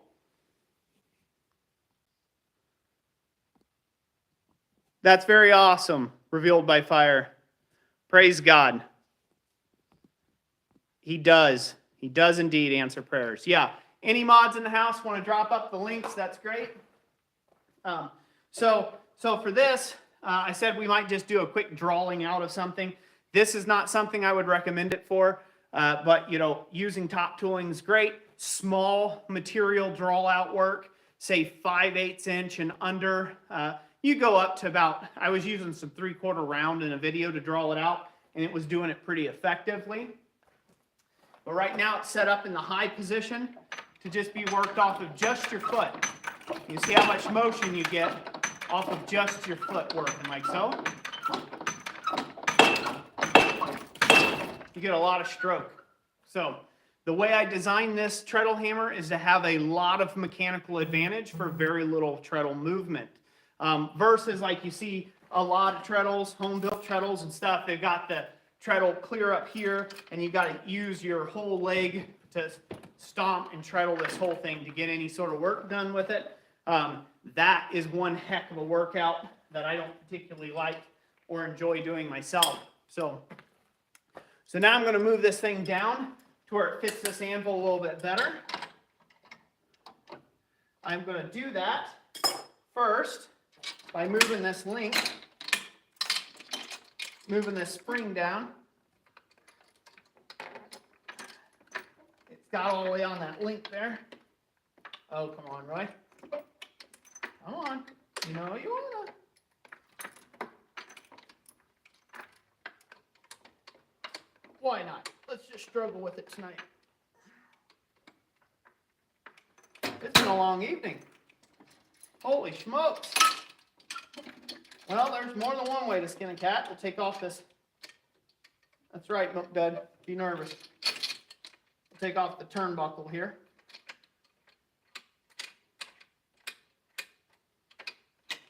And we'll take it loose that way. Over the turnbuckle. Again, you can buy this over at the website. It's so easy. They won't last long. Always something's got to happen, right? Pull it through. Tighten up the turnbuckle again. So I'm going to adjust this down. You let it sit right here on your anvil. Take some bolts apart. In a normal shop environment, you won't be doing like I'm doing here. I'm kind of rushing for the camera's sake. Keep it somewhat interesting and not be bored. So I'm going to go down to the middle hole. Sometimes you have to work back and forth, get it in there. Keep it G-rated, John. Tighten that up a little bit. All right, now we can lift this up and adjust our chain where it suits the best, just like so. But as you can see, our foot treadle is no longer good. I'm going to come down to the foot treadle, and I'm going to adjust its chain links up now. Loosen my turnbuckle up.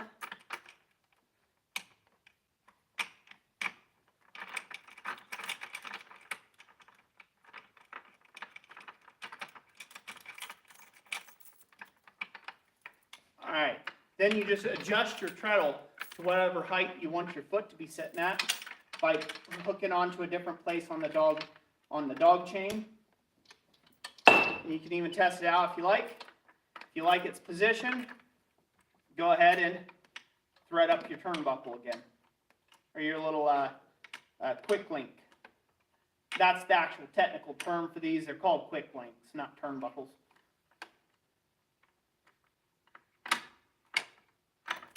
There we go, just like so. So now we're adjusted back down. So now we can work it down a lot lower, and that'll be for like drawing out work to forge out things. Not bad, eh? It's okay. You don't have to lie. It is bad. I took forever.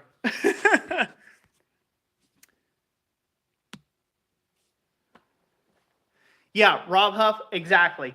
To change that out with a clevis pin would be a great deal. I was not able to get the price point down on the clevis pins enough without it adding to the price of the thing. And I couldn't get them in, I could not get them in bulk big enough. I could order from one company over here that had them, and they had like 20, and another company over here had like 10, and another company over here had like 5. I'm like, I'm not doing that. I just want to get all one standardized thing. And so I went with the bolts. But yeah, go into your local Tractor Supply or Harbor Freight or Home Depot or Lowe's or whatever your local box store is, and just robbing their clevis pin bin is probably going to be a good upgrade to do for these. Just as far as trying to make it economical, I couldn't. Most of the clevis pins that I was finding for stuff with the clips and everything was like $7 a clevis pin. And there are, let's see here, 1, 2, 3, 4, 5, 6. So there are 6 of them in this design. And so it was going to be pricey. It's going to be pricey.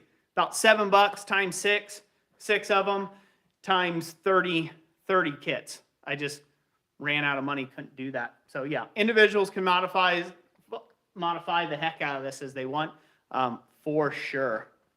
Yeah, Rob, not bitter or anything. Yeah, John Deere buys them all up and sells them to tractor owners for 4 times what they're really worth. It's true. It's true. You would be shocked. This is a little behind the scenes, talking a little bit about the backdrop story of this whole deal. You'd be shocked at how hard it is to take and get wholesale for fasteners. They don't want to deal with you unless you're a brick and mortar store that's going to retail them at whatever price they dictate.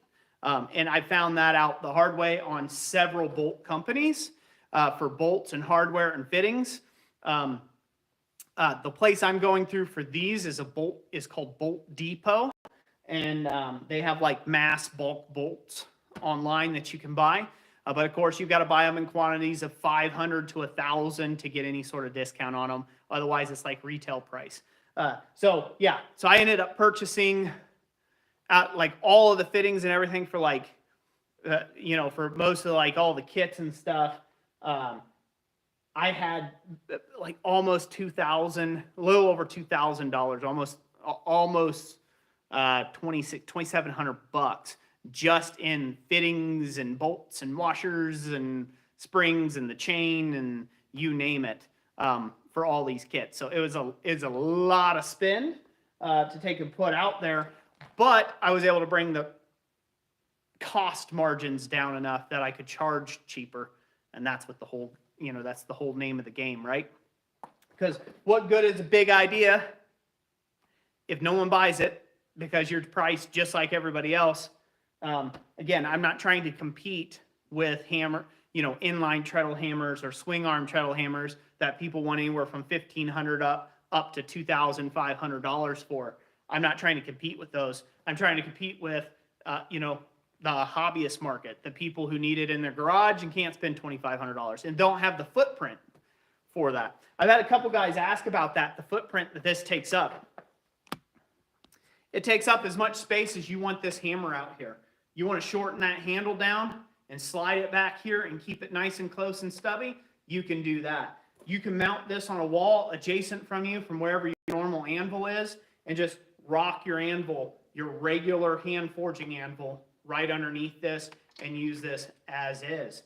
Another option, one that Thomas Goodymoot's going to be doing with his, he's actually going to be mounting his to a steel beam system that can just slide up underneath, much like an engine hoist, that can just slide up underneath his anvil so he can use it anywhere in his shop, so that it'll be able to be moved around to different anvils versus being attached to a beam. So, yep, it's like having a striker in the shop anytime you're ready for it, for sure.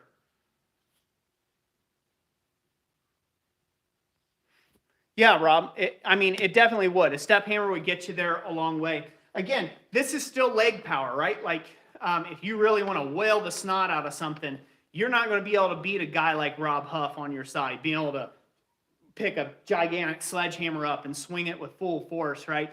You're not going to be able to beat that with something like this. But if you're just a guy by yourself, this is going to take the work of a striker. You can still get stuff done. It's still going to hit hard. It gives you both hands free to handle top tools and tongs and things like that. It can be very, very, advantageous to you in that respect. Depending on how you set it up, as you've seen tonight, we were able to put this tall of a top tool in there and be able to work stuff. Of course, it wasn't the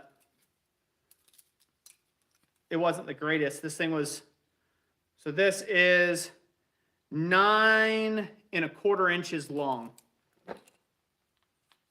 This tool is 9¼ inches long. I know you guys are reading it upside down and in Braille, but this tool was 9¼ inches long.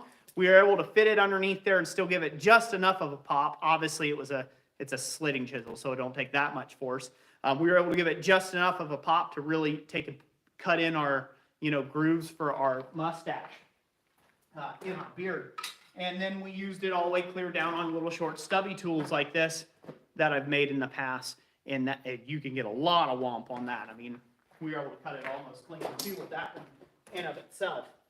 So lots of range, real handy for that.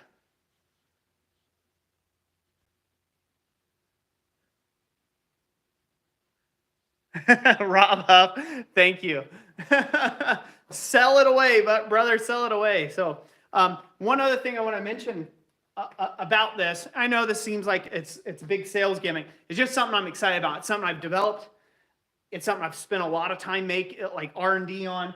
It's something I've put like $5,000 worth investing into to bring this out there to market to help everybody out with a cheaper item by buying stuff in bulk, so you guys don't have to, figuring out all the logistics, bringing it all in-house, so I can do that. Don't feel obligated at all. It's just something I'm excited about, right? It's a passion project of mine that I've had sitting on my brain since way, way, way long ago before I started YouTube. And so, and I spoke about that in my last little surprise live stream. I don't want to saunter on too much like that. But one of the other things that's neat that I'm going to be adding to this, and this is where Rob will probably want to buy this thing. Just saying. The other neat thing that I'm going to be doing is it's already in development. I'm already working out all the parts and getting all the fittings in-house, is a air assist. So there will be a drop-in air cylinder that will go in here, and you'll be able to run it off of a small air compressor. That's the goal, is to make it to where you can run it off of, say, a 5 or 6 gallon air compressor, and you can have an air assist treadle to turn this into an air hammer. So kind of a hybrid between a treadle hammer, a mechanical helve hammer, and a air hammer, or a utility air hammer. So that's the next design that'll be coming out. And it will be backwards compatible. So anybody who purchased this and say, oh, well, I want that later on, that kit will come out later on. And I'm trying to make it economical enough that everything all included out the door when everything's said and done is under $1,000, all under $1,000. So that way, I'm even keeping in mind shipping cost in that, because again, once you start getting up in $1,000, I mean, you're talking about, some people's whole month of pay, right? So I'm trying to keep everything, and don't hold me hard on this, I'm trying to keep everything to right around, with the air assist, when I get all that together, about $750 out the door. That's what I would love it to be. And then you would have shipping, obviously, which would be hopefully no more than, say, 50-ish bucks. Maybe. I don't know yet. I know just this kit, this kit alone weighs 35 pounds of steel. So there's 35 pounds. True Well said, yeah, it's almost that. So,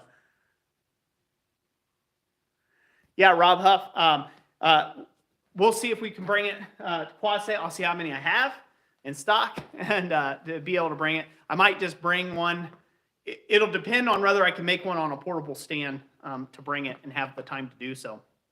Because it would be cool to have one set up and just showcase it happening. So, Beef Nasty just bought the plans. Thank you.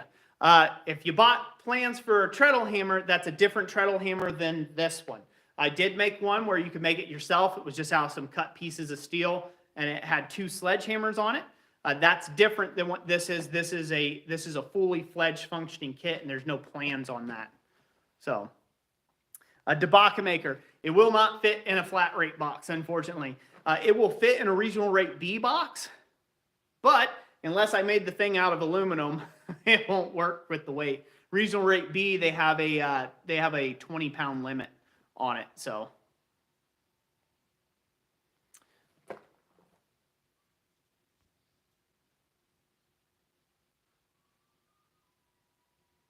Thank you, Rob Huff. Greatly appreciate that, brother. Thank you very much. If you get the approval, of course. I got to go see that. Jim Q, what is it rated for sledgehammer-wise? It is rated for, I would say you could comfortably go up to a 20-pound sledge if you get another spring to go with it. Now, you'd be like, hey, wait a minute.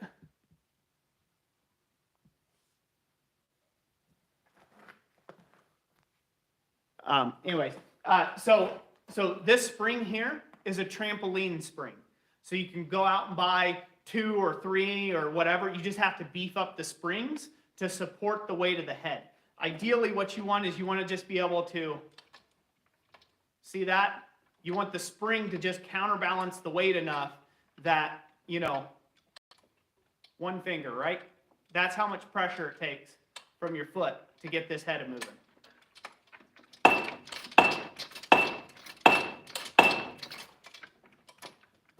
So you want to get the right type of, you want to get the right type of spring. If you bought the kit, you'll have the correct spring size and all, and you can just go and order as many springs as you like to add up to the weight of the head. So I wouldn't say much more than maybe a 20-pound sledge. 20 pounds are hard to find anyhow. I mean, they're ridiculously expensive. Hell, even the 12-pounders. So this 12-pounder, you can go lightweight too. This spring will work all the way down to something, say, like a 6-pound sledge. It'll work on that.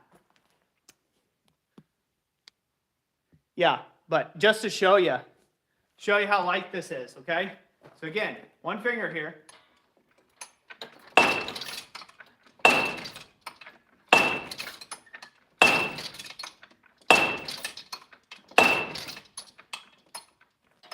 Pretty darn hard hitting. You could probably put a piece of steel underneath it. And if you just wanted to use it like this,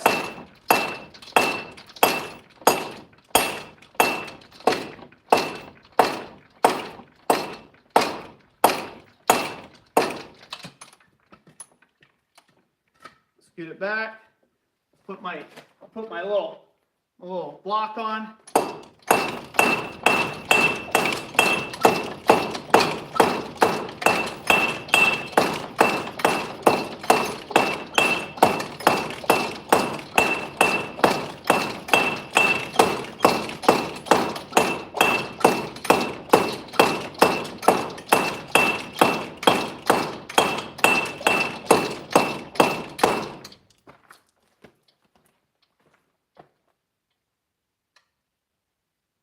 That's 1/4 by 1/2 cold. So that's what makes me so excited about it. It's a bit of an engineering challenge to get it to work like that. There's a whole lot of trade secrets I'm not going to tell about why that works so well. That way people don't knock me off. So yeah, it was going to heat it up. Yeah, one finger punch. Yeah, so it works very easily with just a little thing like that. So Ethan Hobson, right now for this initial pre-sale and stuff, there's only 30 of them available. That's how much steel I was able to purchase in. That's how much bolts and hardware I was able to get in order to assemble the kits and have the kits ready to go. And then everything that's purchased between now and the end of the month. I mean, I know it's not like, oh, newsflash, by the way, you know, you got to drop 500 bones. Everything that's purchased between now and the end of the month, April 30th, will be shipped by May 9th. That's the goal. I'll have everything, you know, I am just who I am, right? I got to take care of everything else in the shop. So it takes me a while to put all my little bolts and fittings together and get these shipped out. They're kind of a big to do. But, you know, you can ask anybody online that knows us. We are very fast turnaround shipping in the business of blanks and things like that. I'll go over again since we're kind of coming down towards the end of the stream. I don't want to kick the dead horse enough. If you're interested, they're there. They're on the website, www.blacksmithingblanks.com. If you're not, that's cool too. I just wanted to point that out there. I'm kind of excited about it. The one other feature, pull you guys in just a wee closer here. The one other feature that I included in this is adjustable. So if you've got a much fatter hammer handle, these will adjust. These bolts can adjust, and then you can fit a much larger hammer handle in here, or you can suck it up tighter for a much narrower hammer handle. If you don't like the length of a full hammer handle, you don't have that much length in your shop, say you're working in a really tiny space, cut 6 inches off the end of your hammer handle and you can shorten it. You could shorten this theoretically all the way back up to here. Keep in mind, you lose some mechanical advantage by doing that. The shorter this is, the less mechanical advantage you're going to have. So that means you might have to work the treadle extra hard, right? You might have to work that treadle extra hard to take and get that hammer swinging hard enough to take and do the work that you want. But it is adjustable in that, and it all goes on a singular 2x4 in your shop. And, like I said, when I do my build video that will be coming with the kits, I will have some recommendations on how to mount all this together. So this way you're in good shape. It's a pretty darn exciting. All right, more coffee.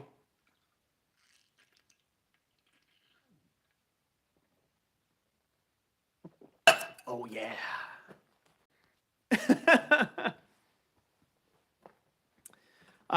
Fred Monroe. Yes, I will be making the kits for sale going forward. I can only promise out what I have so far. If there's enough orders of them and people buy them up, and I can then afford more steel and more bolts and all the hardware, and we'll just keep this cycle going, and hopefully I can bless a lot of people with a great solution for small shops, and a much cheaper solution than having to go out and buy something that's $2,500 or better. So that's the hope. That's the goal. Yeah, but yes, I'll be offering them going forward. Paul Orchard, 10% off for the first 5 orders. Actually, if you are a channel member, you get to use your discount codes. So be sure to do that. Oh.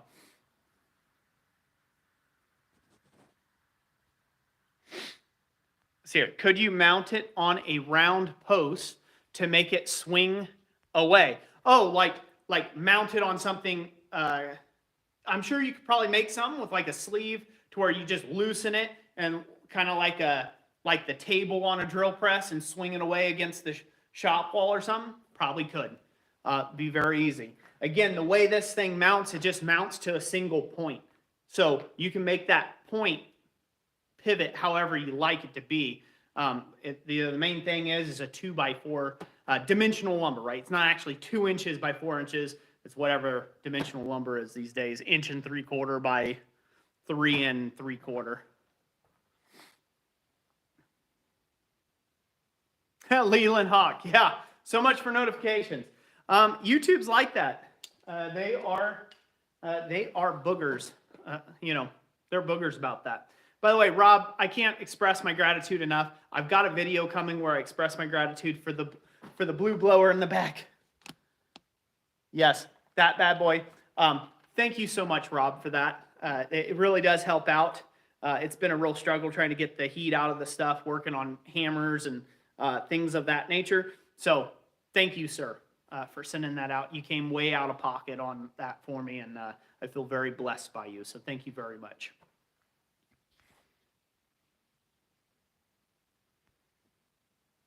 Well, the collar, top and bottom, so it doesn't jump. Not sure what you mean. So, yeah. So the only thing that's not included in the kit, obviously, is the hammer and the anvil. You have to supply your own anvil, and you have to supply your own hammer. Initially, I was trying to figure out a way of making a post, and making a kit, and making a die system, and just doing all this different stuff. And it was just getting really convoluted, and it was getting real expensive, is what I was doing real quick. And I'm like, this is just not what people need. They need to be able to you know, be able to hit something harder with a sledgehammer versus a hand hammer. I wanted to, the main point was to get the balance right. Just get that light balance. Just get that light balance right. You know what I mean? Collars too on the top and bottom. Yeah, if it was a swing away option, you could do that. Yeah, on a round post for sure.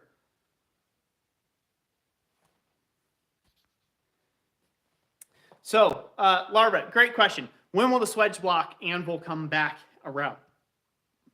That might be out a while yet, mainly because my source for that, Uncle Buck's Forge, he quit his regular job where he was getting really large, chunky steel cut for a really good price. So he ended up retiring out of it. He actually has the drawings for that. He gave them to me via a different, like through a thumb drive, and I haven't been able to access those drawings just yet. So when I do that, I may look at having maybe a bigger company and outsourcing that to them. But that would be quite expensive to have the anvil swedges come back. But if I do end up getting that, I may just, if there's enough interest in it, I may just offer that as a PDF format. That it's a PDF, it's a DXF file. I might just offer it as a DXF file for somebody else to, you know, that way anybody who wants to have one cut, they can just go ahead and have them cut. It's going to be expensive though. I will tell you that. No one was going to ever beat Uncle Buck's prices. Take care, Revealed by Fire, Blacksmithing and Leather. God bless you, and thank you for being here. You said doo-doo. Do-do-do. Me lips don't work good. Very welcome for the live video.